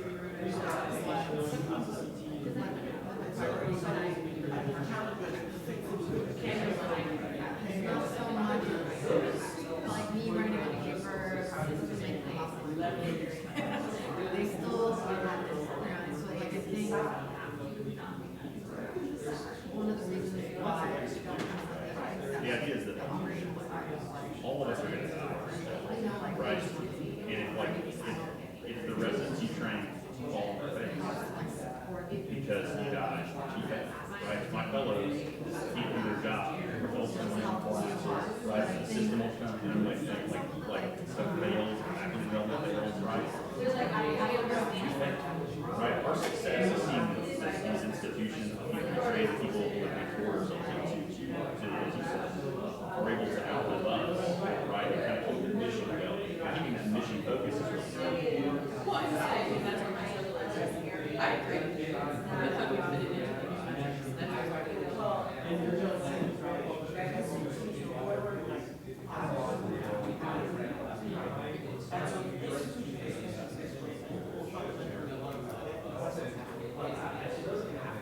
Yes. It's like the more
up there and get this watch out, and then bring forward her goes up there. You guys are, I don't agree, you guys are good enough to be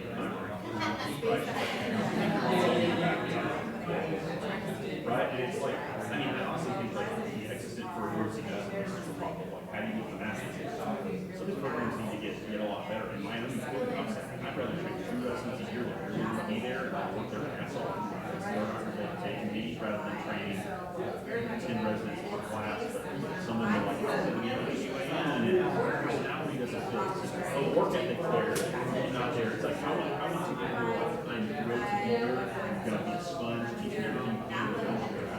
I can teach you.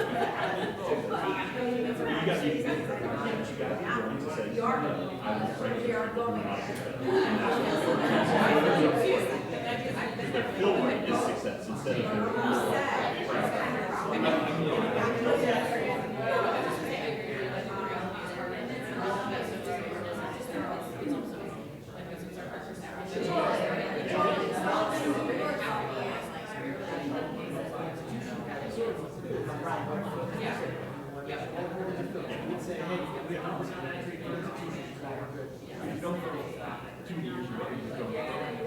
So like, 2 or 5 of your life field programs that you can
All right, we're coming up on time. Does anybody need more time, or are we good? Things have been some good discussion around. Okay. So I think it's a good time now to take a break and kind of recap at some of the questions we just answered. Which group would like to go first and share with some of your insights and perspectives, maybe some funny quotes? Any volunteers? There you go. All right, thank you.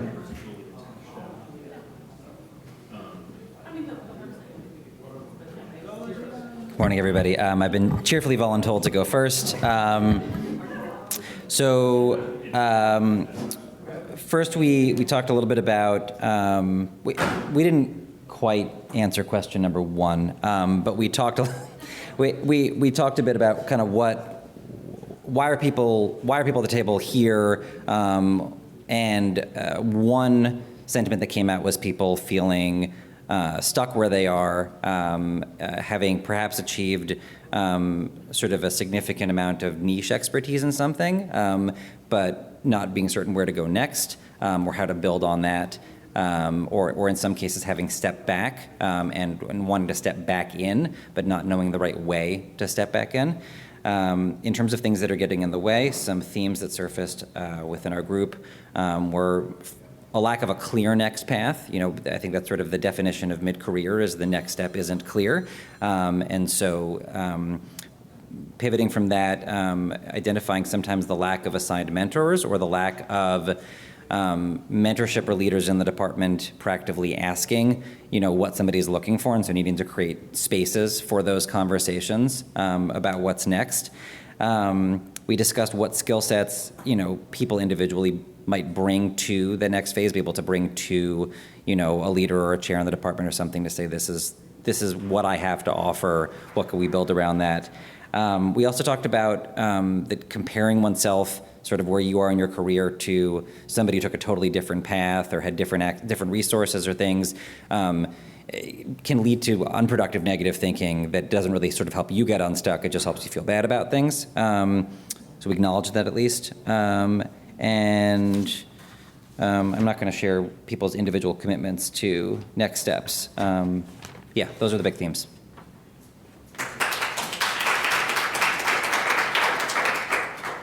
So yeah, I've been purposely being the fly on the wall and listening to the groups, and like again, the great healthy discussion. One of the things I think Judd brought up was because we're trying to achieve so much as academicians, sometimes things kind of take second place. Our prioritization might change. And he mentioned, like, sometimes we miss out on things, whether that's time with family, time with other commitments.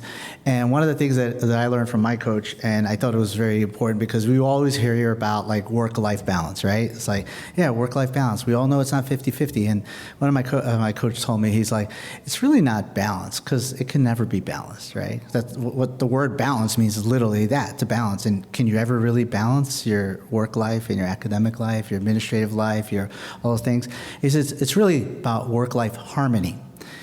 And I thought about that, and I was like, you know what? That's actually really true. It's like there are times where you have to prioritize something from work. You have to like work a shift. You have to like sign your notes and so on and so forth. So think about that as well as you kind of move on in your trajectory here.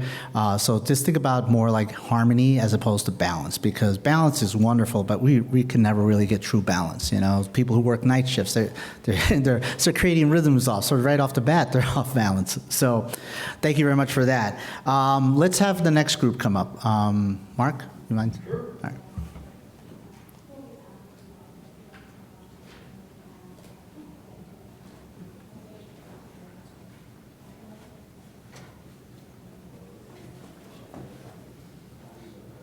Hey, we did have a lot of people respond to question one, so the first was, what would you like to achieve? And folks had very different things.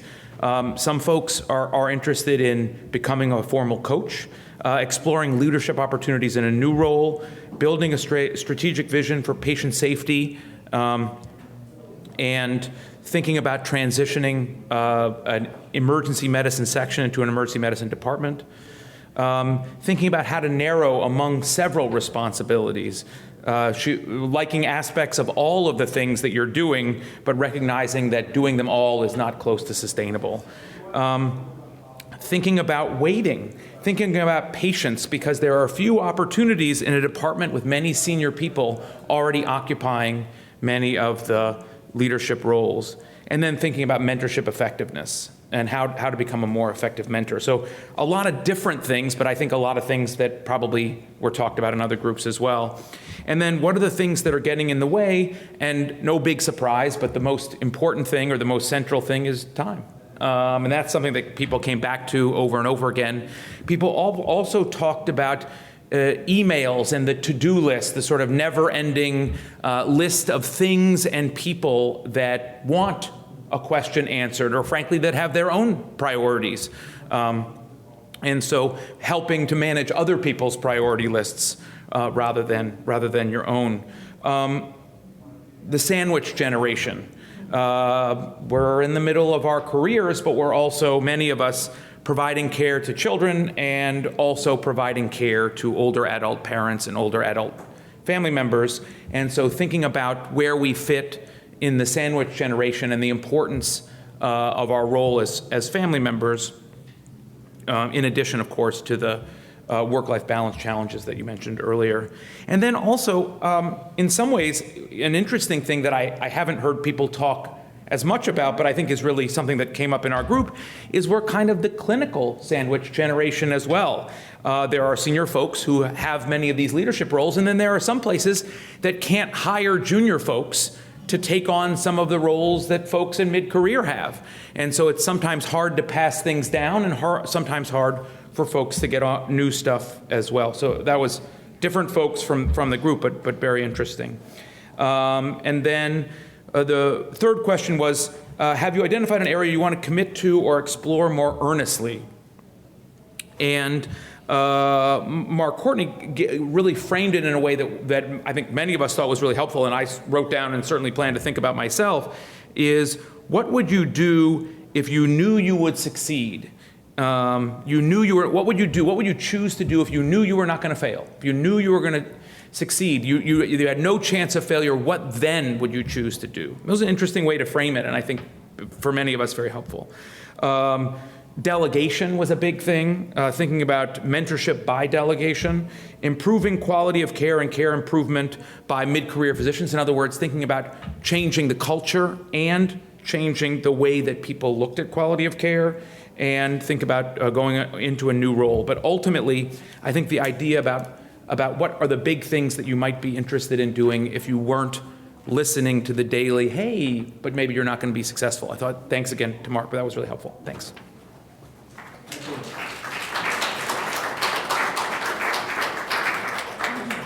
Yeah, I agree, and I think one of the things that Mark even gave an example of a colleague who was keeping track of opportunities that they said no to, and it was a really large list. You'd be surprised, and then how many of them actually, there was like no no issues with saying no, whether this was like something they missed out on or something they got in trouble for. And I think that's very important as well. I kind of said when leading into this portion of our discussion is like, we have to learn to say no. And I say that to my chairman sometimes very respectfully, like, listen, I know this is a great opportunity, but really I have to balance what I have to do operationally. So, yes, sir. Shameless plug, I'm a big believer you should just say yes to everything. And Jeff Klein asked me a couple months ago to write an editorial about emergency medicine, and its title is, Mark was part of the group they called, and the title is Just Say Yes. Please go read it, because there are some times that you should say no, but everybody in this room and the tables I've been to, you're trying to figure out what you're doing next, and everybody in this room and the tables I've been to, part of it is evolution, and you ended up someplace you didn't expect. If you say no to me twice, never asking you for anything again, right? So you need to say yes. And then once you figure out what you want to do, you could cut out the other things. But it is really critical to be saying yes while you're trying to figure out what you want to do and you want to pivot. And I can't stress that enough. Just say no to all those stupid committee meetings. Everything else is a yes. Would you agree, Judd, when you say yes, follow it up with a question?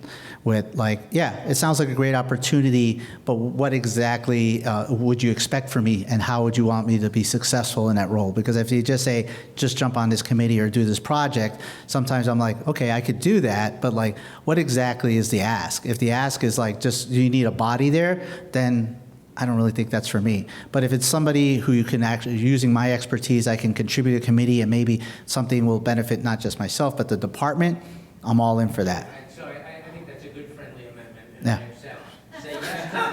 Say yes to things where you have a role and a reason for being there. All right. Say no to things that are useless. Awesome. I mean, it assumes that you have also done a little bit of the pre-work to understand what are the things that you value in your career, and you have a little bit of a way to gauge some of these things. Now, you're right, you're not going to know all the time, and building relationships with other people often comes by saying yes to all of this stuff.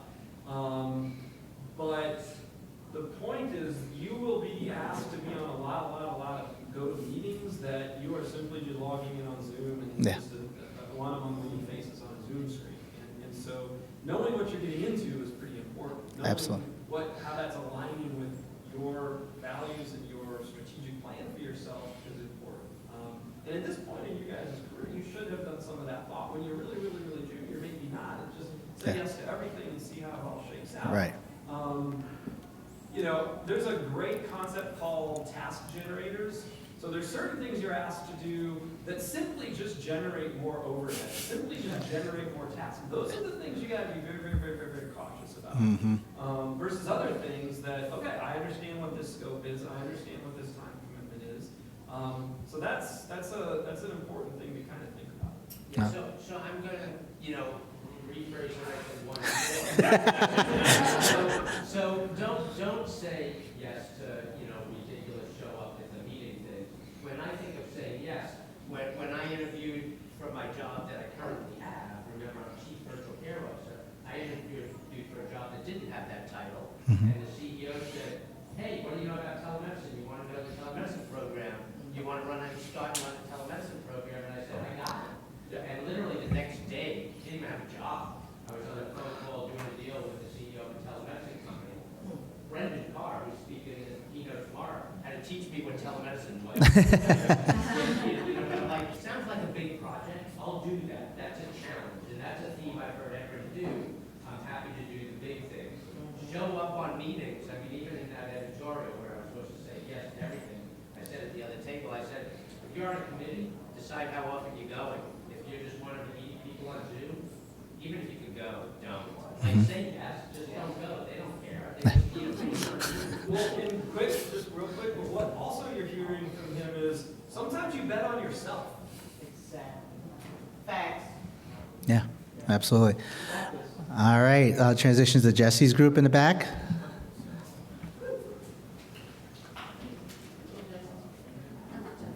It's taking a moment. I'm also extremely short, so I will put this down here. Megan Reynolds from OSU. So when we were talking about kind of the things that we wanted to achieve, a lot of it actually became much more theoretical rather than explicit. So kind of these ideas of, when you're having these opportunities, is it really a chance to grow and extend yourself, to challenge yourself, or is it more of that kind of idea of just tasks that you're adding to it? You want to be part of kind of where the decisions and the choices are made. And then also having this kind of, what is this existential crisis of what is my identity? How can I, stay in my role but still like pivot to something else? And how a lot of times you have this feeling that as you grow, you're leaving something of yourself behind. So how do you kind of deal with that to still find value into that next step while leaving something behind? And then what are you doing that's getting in the way? So I love one of our team members who is like, you have to figure out how you break up with everybody. It's like, do you do it over text? Do you do it in person? Can you do it over the phone? And as you kind of have these times where you're saying no to the sweat, you have to still kind of figure out a way to do it professionally. So one tip that Jesse had was kind of having a very explicit handoff where like the only way to do it well is to be very clear in like what the role is, what you're leaving behind and what you're handing off. And also this idea of, everything should be an 80-20 rule. Like you should enjoy 80% of what you're doing. And if you have more on your calendar than it's 80% of what you're enjoying, then you need to take time to pause and figure out what you can divest of. And then kind of for the last question, really kind of thinking, so one of the things we talked about too is like one of the ways to kind of figure out what you're doing next is one, coming up with a proposal of what you want your job to look like and then figuring out how you ask for that specific job. And then to do that is how to advocate for like funding, grants, networking, sponsorship, mentorship, taking advantage of things like free programs, like masters, whatever kind of works. So.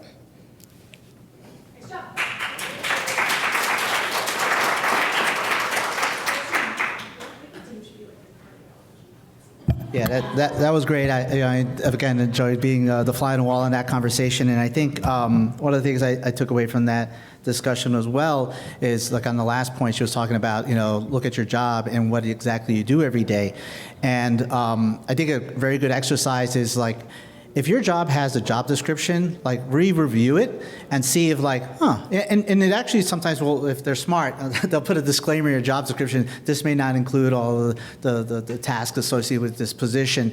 But take a look at your original job description and see like, are you doing that? Are you doing, a little bit more or a lot less? Or it would be great if you did a lot less and getting paid really well for it. But if you're doing a lot more, then you have to like recalibrate that. And I actually have written a bunch of job descriptions because of new positions that have opened up. And I look at old ones and I'm like, this wasn't really honest what we said here because this role requires this. And so I think that's really important. And I also heard someone back there who has a lot of interest in like simulation. And I also have an interest in patient safety and quality. And it's a great combination of things that you can meld and create a job description with those two really specific skill sets. So definitely look at the job description, look at it, maybe rewrite your job description, and use that as a negotiation point with your boss. Yeah, so with that, I'll turn it over to Cheryl's group right here.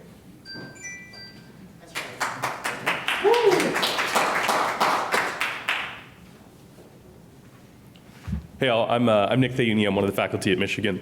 I think we had a lot of discussion that overlaps a lot of the things people are talking about, so I'm going to try to keep my conversation to the chunks that aren't fully repeats. And what I would first say is, I feel like we had like a therapy session, right? Which, and to be honest, I think one of my takeaways is maybe we need mid-career or senior faculty group therapy on a more regular basis. And so, just a suggestion for future planning. Thank you, Jordan. But for question one, as far as what we would like to achieve, I think what the theme that I would say for our group is that we're a lot of people who are at mid-career transition. And I think that's kind of the thing about mid-career is that it is a time of transition. And so there was a lot of conversation about how do we take work that we have accomplished that we're proud of and hand it off in such a way that it leaves legacy or doesn't collapse without you or proves that it can be viable without you, which is a lot of discussion about succession planning and how we develop other faculty and how we develop our colleagues or argue for how the work that we do is important to continue to maintain funding with other external stakeholders for it. We also had a lot of a conversation about how, as we're transitioning these roles, at least some of the transition is coming from the fact that we may be mad or frustrated either with the existing role or with the overall environment, right? So some of us, I'm mad and frustrated about some things, which is why I'm interested in doing other hospital leadership, or I'm mad and frustrated about things, which is why I'm interested in exiting a current role. And how do we channel that into something useful or productive rather than being just sad about it, I guess. As far as what are you doing that's getting in the way, I feel like our discussion was more what's getting in the way. And a lot of that discussion was actually about more of our national pressures. So the EM pipeline, where we sit kind of in the crossroads as a field, whether we're going to be 4 years or 3 years, and how all of these things affect the people we work with and the people we can work with and how we will work with them in the future.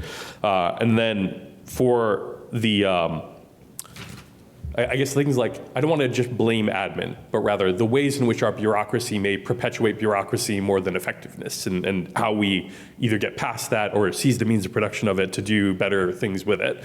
And I think most of us walked away with concrete takeaways that are in the realm of, I need more development in this area, I need more leadership training, or I need to finish handing off this work so that I can focus on this other work, or maybe I need to say no to certain things so I can be effective in the work. I do feel like, to Judd's point, say yes to everything to start and then hand those things off, or say no to some things if you know that, that you won't be effective at the things you've already said yes to.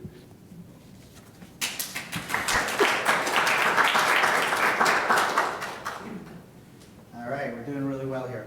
So, again, great session. Love some of the insights we heard in that group as well. One of the things I also took away, and I kind of wrote this down, leadership isn't just about, and I'm paraphrasing because I think, I didn't catch your name again. Yeah. Oh, Jason. Jason, yeah. I'm paraphrasing what you said, but basically what he was explaining was a situation at his shop. And basically what I took away from it was like, leadership isn't always about staying where we are, it's taking a calculated risk. And I think that's so important. People who are here are looking at opportunities or trying to pivot into something new or create another alternative pathway to getting where they want to be a little bit more content with the professional growth. And I think you're taking that risk, right? This is a professional risk. Coming here, now you're going to learn in just a moment, like some other opportunities, some resources that you can use to kind of grow your network and kind of add to your really very varied skill set here. So one of the things I want to kind of like also bring to this session is, what are the opportunities that we as mid-career faculty can use to adjust our trajectory or recalibrate the transitions from purely academic work, right? For some of us, we love the academic shop, we love being on that track, but there's a lot more to that, right? And we already talked about work and life harmony. But there's also some things that are outside of clinical work. One of the participants was talking about, like, they love to learn about things that are non-medical. And that's important too, because that sometimes may be your focus in the future, 5 years from now. Today is just a kind of an interest. Tomorrow it might be your passion. So additional training, I got to put a plug in for the chair development program. AACM puts this out every year for those who are aspiring chairs. This is an opportunity to network with also future chairs, led by a really great cohort of pre-existing chairs, current chairs, with a lot of content around what are the things that chairs have to navigate. Maybe after participating in the chair development program, you may come away with like, I don't want to be a chair. And I think that is valuable as well, because it is something that you will realize that, wow, do I really want to put up with all this stuff? I'm good at the administrative and the financial stuff, but I really don't like telling people like you're not working out. And that's a really hard part of leadership. So that's one part of it. Additionally, we have today, we're actually having a session on emerging leader development program. So depending on where you are in your training, AACM also puts the E-Lead program, which I think is finishing up today. And there's a new group cohort entering as well. You probably already know about those. But in addition, there's a lot of different clinical and non-clinical resources. This is just a small smattering of different courses that are out there. Some are degree, some are non-degree. Mass General has this Institute of Health Professions that gives you an MHA. Harvard has the Accelerate Certificate course, which is a specific certificate course that helps you kind of grow in terms of the academic leadership. Cleveland Clinic has the Healthcare Professional Coach Training. Some of you have expressed an interest in coaching, so this is one of the programs. And there's others out there. There's actually certifications in coaching that you can pursue. Emory has specifically a chief medical officer. Those, not necessarily, you have to be an operations person to kind of consider that, but some people realize their trajectory is not being a chair. Maybe CMO is their goal. Stanford has Leading the Future in Healthcare, Leadership Intensive. Northwestern, because I wanted to throw some non-clinical stuff in there. Northwestern has an MS in health informatics. So I know there's someone in the audience who has some informatics background. Informatics is an area that is growing every day, and if you're not on an EMR, I don't know where you're working these days, but that's so key to not only help at the bedside, but also a lot of the research that is generated now is coming from the work that informaticists do. AMIA, which is the Association of Informatics, has a whole catalog of education. I kind of was like just going around and looking in there. There are actually positions working as a consultant to like Wolters Kluwer, which is a big publishing company. They want medical experts to help with their publications, their online content. So kind of like when everyone got recruited to do UpToDate like 10 years ago for free and created this database for no remuneration. There are other things that you could do that don't cost, like Coursera actually has a number of courses, that many of which are healthcare related, but a lot of them are not health related. And then it's very important to network. You're here today, and this evening we're going to share some time, kind of a little reception at Twin Smokers, which I will put up the QR in a moment. I think the other thing I have to do a correction is actually we're doing it at 6:30. I think the initial slide said 5:30. It's actually 6:30, so I apologize because that kept changing the time on me. But networking opportunities, the American Association of Physician Leadership, AAPL, so make sure you type the whole thing out, American Association of Physician Leadership, is an organization that is not geared at academics. It is an organization literally geared at physician leadership, as opposed to the second one's the American, I think it's Council of Health Executives, which is it's leadership in medicine, but usually coming from a non-clinical standpoint. There are people who have gotten a certification in ACHE who are physicians, CMOs, et cetera. But there's also AAPL. So there's a couple of ways you can kind of strategize if you're kind of navigating that. And they both have training programs to learn more about administrative type topics, HR issues, finance, et cetera. Obviously, the American Association of Medical College is another great opportunity for learning and for networking. And of course, we have SAEM. Now, the other chance, because I really didn't know like who was going to show up. I think it's also important for those of us who are kind of deciding what's the next phase, if they're really done of just doing just a clinical shop. There are a number of different medical schools that actually provide the opportunity for people who want to just pursue non-clinical work. Really, what they're looking for is excellent clinical teachers, right? So none of the clinical shift work that we are doing, but literally teaching learners. There's the whole group of them here, and actually the slide set will be available. It should be on the app.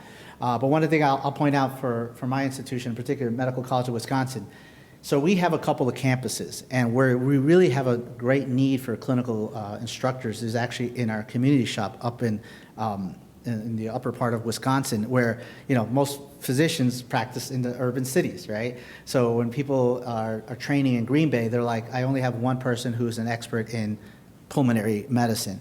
And the pulmonologist is not going to take that time, but you can teach them about, treatment of asthma, et cetera. So this is very important to give back to our future learners, right? And I'm sure there's a lot of medical schools that have other campuses as well. So that's an opportunity when you're ready to pivot out of a clinical role, but still want to give back and teach the next generation of physicians. These are all institutions that actually have these roles established. Now, yeah, absolutely. So they wouldn't let Ronnie finish the slide. Yep. But, Yep. One of the points that I think is really important to bring out, I'm going to ask the question first. Who thinks healthcare is kind of at least a little bit broken? Raise your hand. So if you're going to get training sheet with kids healthcare, do you want to learn from the people who broke healthcare? And I say that seriously. And so I think there's a role to look outside healthcare to get your skills. And we'll do some wrapping comments, but one of the things I've said, I think, at both tables, is get skills, not letters. Getting a degree isn't important, getting a skill set is hugely important. And so I want to advocate really strongly that you get the skills you think you're going to need and get them from people outside healthcare. I took some classes at Wharton. I did one of these one-week immersion classes. I think it was a finance for the non-financial manager. The guys in my class were the vice president of Marriott, in charge of that. It was the head of banking in Nigeria, the CEO of a pharmaceutical company, and 22 other equally impressive people. This was right before I had to start my telemedicine job. And they said, who wants to talk about something they're going to do in the next year? And I said, I will.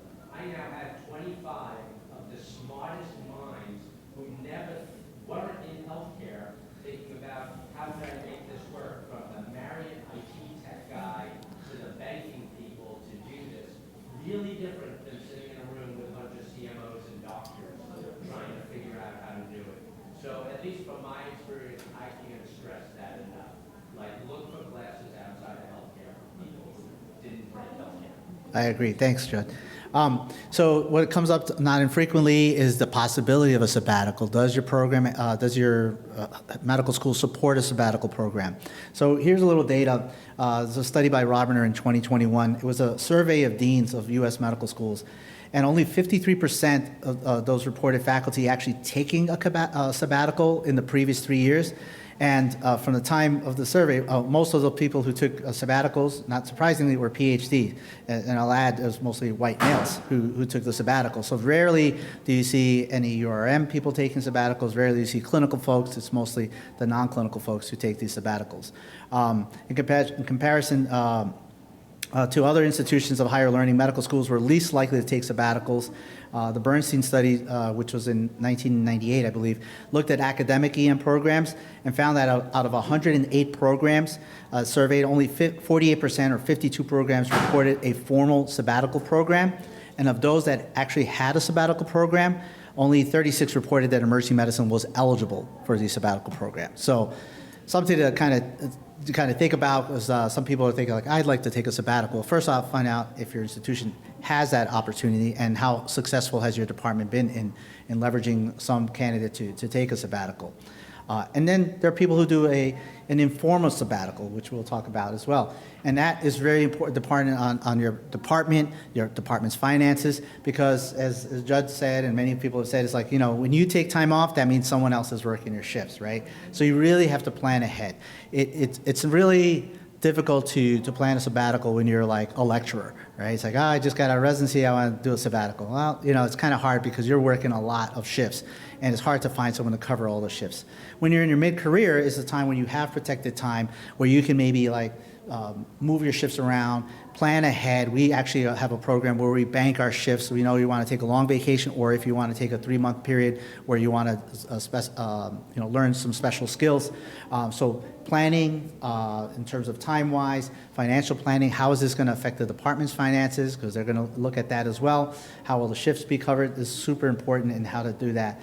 This is also how you propose it to your chairman. If you say, I want to do a sabbatical, he's going to ask you, okay, how would you get your shifts covered, and what time are we talking about? Are you talking about 3 months, 6 months, a year? That takes even more planning. And if you think you're going to take a 1-year sabbatical in December and start in January, it's not going to happen. You have to plan way ahead, almost 2 years ahead. And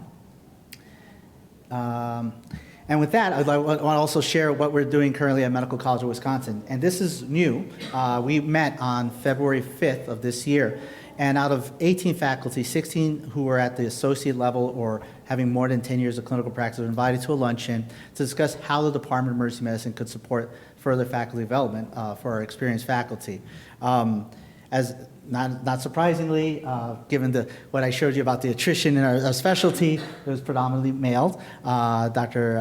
Zozel and Dr. Phelan, Dr. Zozel and Dr. Phelan are the only two female faculty who are still keeping it real. And but what's interesting is that there were a lot of themes of like what people were looking for, what is exactly they would like to take away from this opportunity. So we had people at all different stages. If you don't know this person, this is Dr. After Heidi, the guy who came up with the AED. So he's clearly at the tail end of his career, but he's still in the department, still leading the research charge, but really still engaged, which is amazing. So the key takeaways we found is that many of the faculty, we call them advanced faculty. We didn't want to call them senior faculty. We're interested in the possibility of sabbatical. Many were also interested in an additional degree. Some specific training that people were looking at is compliance training, because there was a feeling, because like Nick was talking about, administration does this, administration does that, but like most time compliance officers are non-clinicians.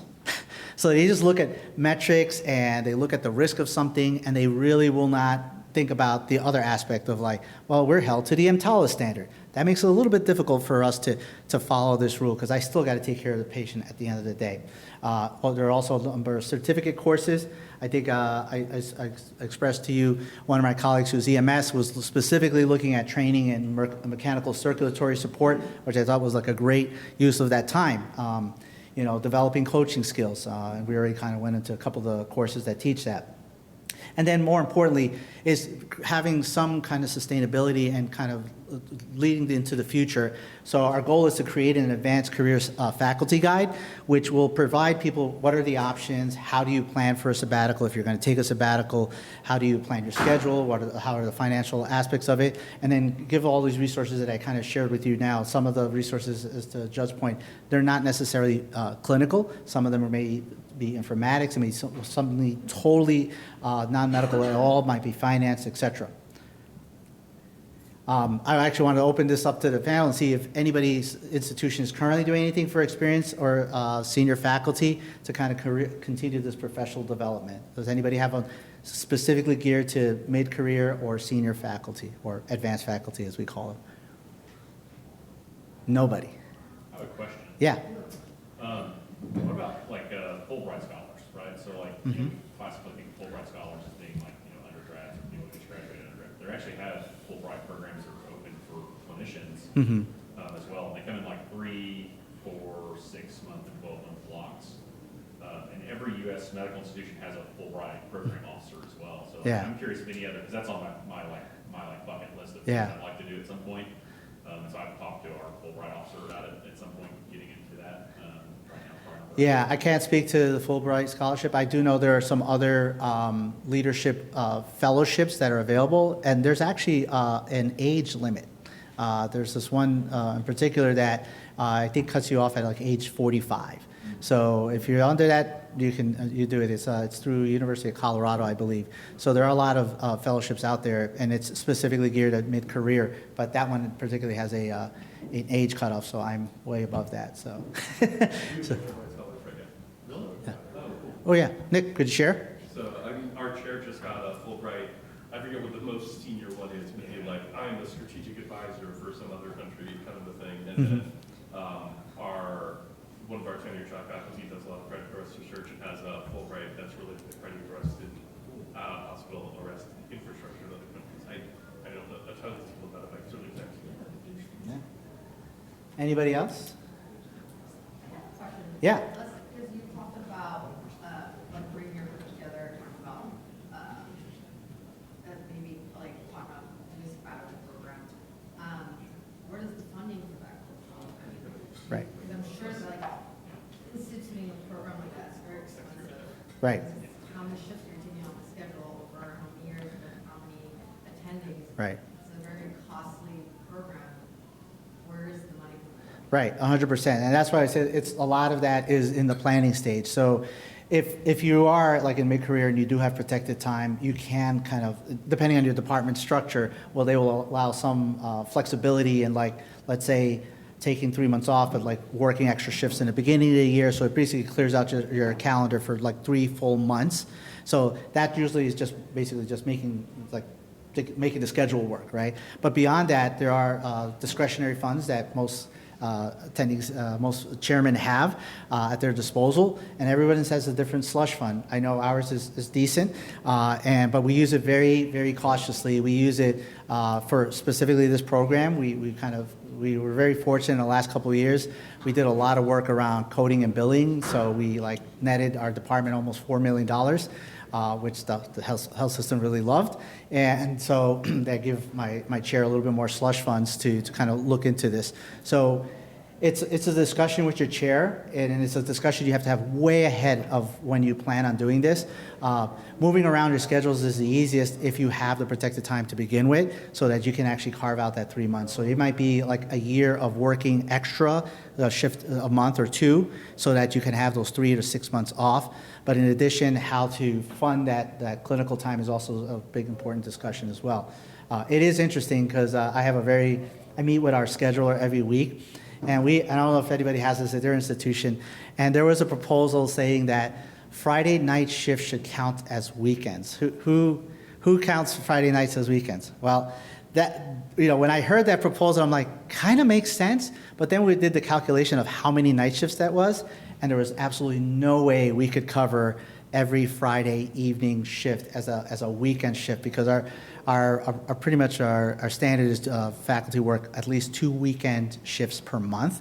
It could be Saturday, it could be Sunday, morning, noon, overnight, etc. And that includes if you do a backup call too, because we do have backup. But if we were to do that, there would be absolutely no way we could cover it. So now we're just kind of working on maybe the late afternoon shifts might count. So I'll let you know in the future how that works out. But that was an interesting concept that when we looked at that, it's always a challenge that how do you make sure all the shifts are covered at the same time. It's not inequitable for the particularly newer faculty coming in. They're usually held to a higher component of night shifts. Any other programs or anything else the group has? Another follow-on question. Yeah. You said that you're banking your shifts from so that seems to work from the physician level. Yeah. How does that work from the chair staffing, right? Because they have to then, either all your partners have to work some additional shifts in that 3-month block when you're off, or you're paying moonlighting, right? So how does that conversation go with the chair? Yeah. Right, because if there is an impact on the budget at that point, or an impact on potentially the team, yeah. Is that an open conversation that you have? If yeah, it's and an impact on them, hey, we're investing in our people, right. so that they can go out and bring a new skill back to us. This is one shift apiece a month for this 3-month period. They banked these, yep. And so you guys all got a reduction last year because he did all these things. Yeah. Or is it hey, yeah, I'm gonna take it on the chin with some moonlighting? Right, and it's a dynamic discussion, because sometimes what will happen, you have it all set up in your chairs, you have 100% supportive, you've banked a bunch of shifts, but then fortunately, some of your colleagues, 4 of them go on FMLA. Yeah. And then that becomes a real big challenge. So sometimes you have to postpone that sabbatical. So that is a good point, and I think that's one of the things that you have to have that conversation. This is why I say you have to plan way early, because then they look, if you already had blocked off, I'm going to take the time off from July through September off, and then 3 or 4 faculty go on FMLA, that really kind of puts a kibosh on that, and it's a priority for the department to make sure that we keep our young faculty able to work their shifts. So it's all about planning, and like I said, we're in the very early phases. We are already doing the banking of shifts. People are already taking a little bit extended vacations, and some of them using them specifically for some scholarly work. But the actual longer ones is where we're looking at, and this is where the chairman's discretion fund is going to probably fund a lot of that, and that it'll probably be initially staffed by faculty that want to moonlight, and then we actually have had conversations about locums, which we actually do employ in our system because we are a multi-ED system. So locums are always looking to pick up shifts, and they come at a higher rate, so that's another negotiation point when we're trying to cover those shifts. So, I think I talked to Mark before, taking a whole year off is incredibly hard financially. A 3-month sabbatical with a goal in mind is a little bit more feasible if you have enough faculty and there's not 4 or 5 people on FMLA. All With that, we're wrapping up. I do want to take this opportunity to kind of ask for you guys to complete a post-participation survey.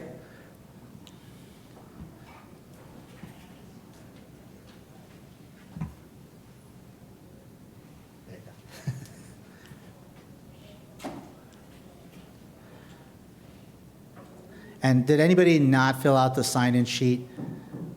Because one of the, it should be floating around. Please sign up, because what we're going to do in a few months is actually email the whole group with another survey to see, taking the lessons learned here today and have you apply them.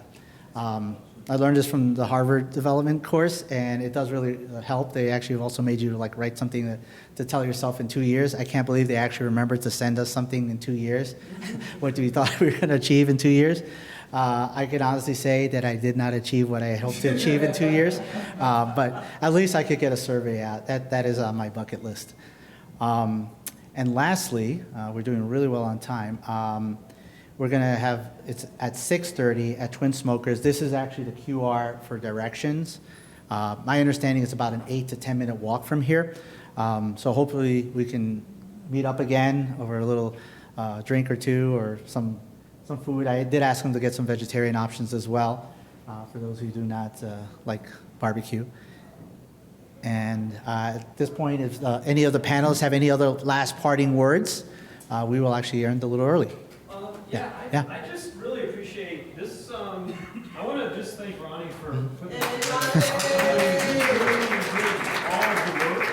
We're just happy to have participated. It's been really nice to do this with some colleagues, Judd and Jesse and Cheryl, who are dear friends. So that made it extraordinarily fun.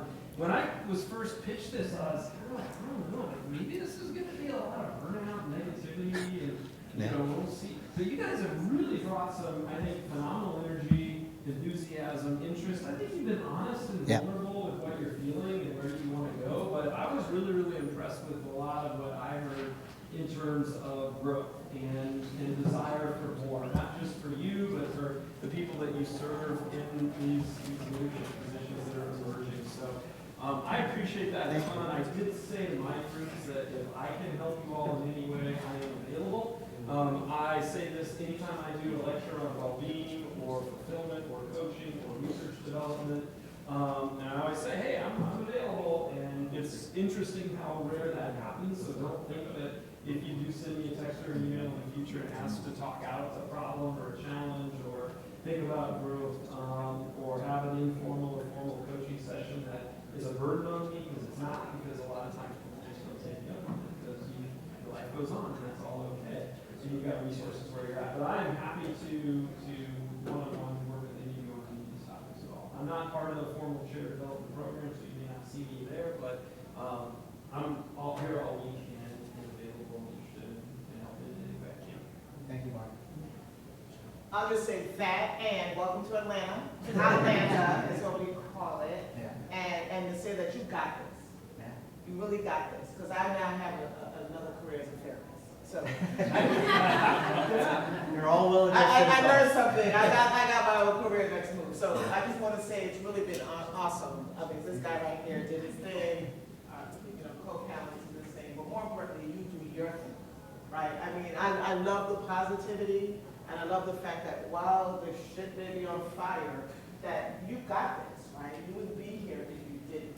And so walk with that, lead with that, encourage those walking beside you, maybe in front of you, behind you, to be that person, because we can't do it without you, and we're all going to look at the ER doc one day, and we want to make sure it's a good look, okay?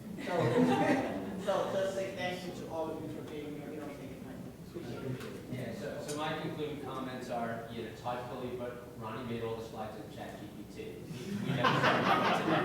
No, none of that's true. He actually did the lion's share of the work. We showed up for color commentary. The rest of us. So I wrote down 5 things that I heard today or thought of today that sort of summarize. I think Mark said, well, invest or bet on yourself, right? That's a take-home point, I think.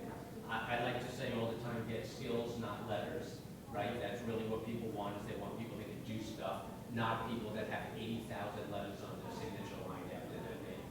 Although I enjoy seeing those.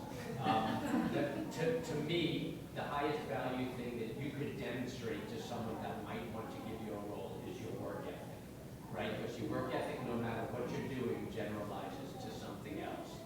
And then we talked and heard some comments about alignment. Like you can't just go do what you want to do. It's got to be aligned with what either your health system wants or move on somewhere else. And then I'll just say in that we have a unique skill set. You know, we're ER docs. We don't need to dot every I across every T. We can work with a little ambiguity. Anybody here of Hippocratic AI? Company's worth $4 billion. 5-year-old company. ER docs, the CEO. ER docs, the CMO. Transparent, big company. ER doc, CMO. Like, we can do whatever we want to do. We're really good at it. And the last thing is, while you're getting skills and not letters, learn finance. Because finance and money is king. And you need to make a fiscal argument for everything you want to do. And you really need to be able to do this. The days where we could say we're academics, we're saving lives, we're taking care of everybody, we want to do that, but you can't do that if you can't justify it financially. And around my shop and lots of other shops, no margin, no mission, right? So you got to learn how to generate the margin so you can generate the mission. That's my comment. Yes, anything to add? Yeah, I mean, not really a whole lot to add. I agree with all that. You know, just what Mark said. If there's anyone who wants to take sort of less traditional careers, I've certainly done that. I pivoted from academics 8 years ago. I've been very happy with my decision. Feel free to reach out to me personally. Happy to mentor anyone. Happy to take a meeting. Appreciate it. Thank you, everyone. See you guys tomorrow.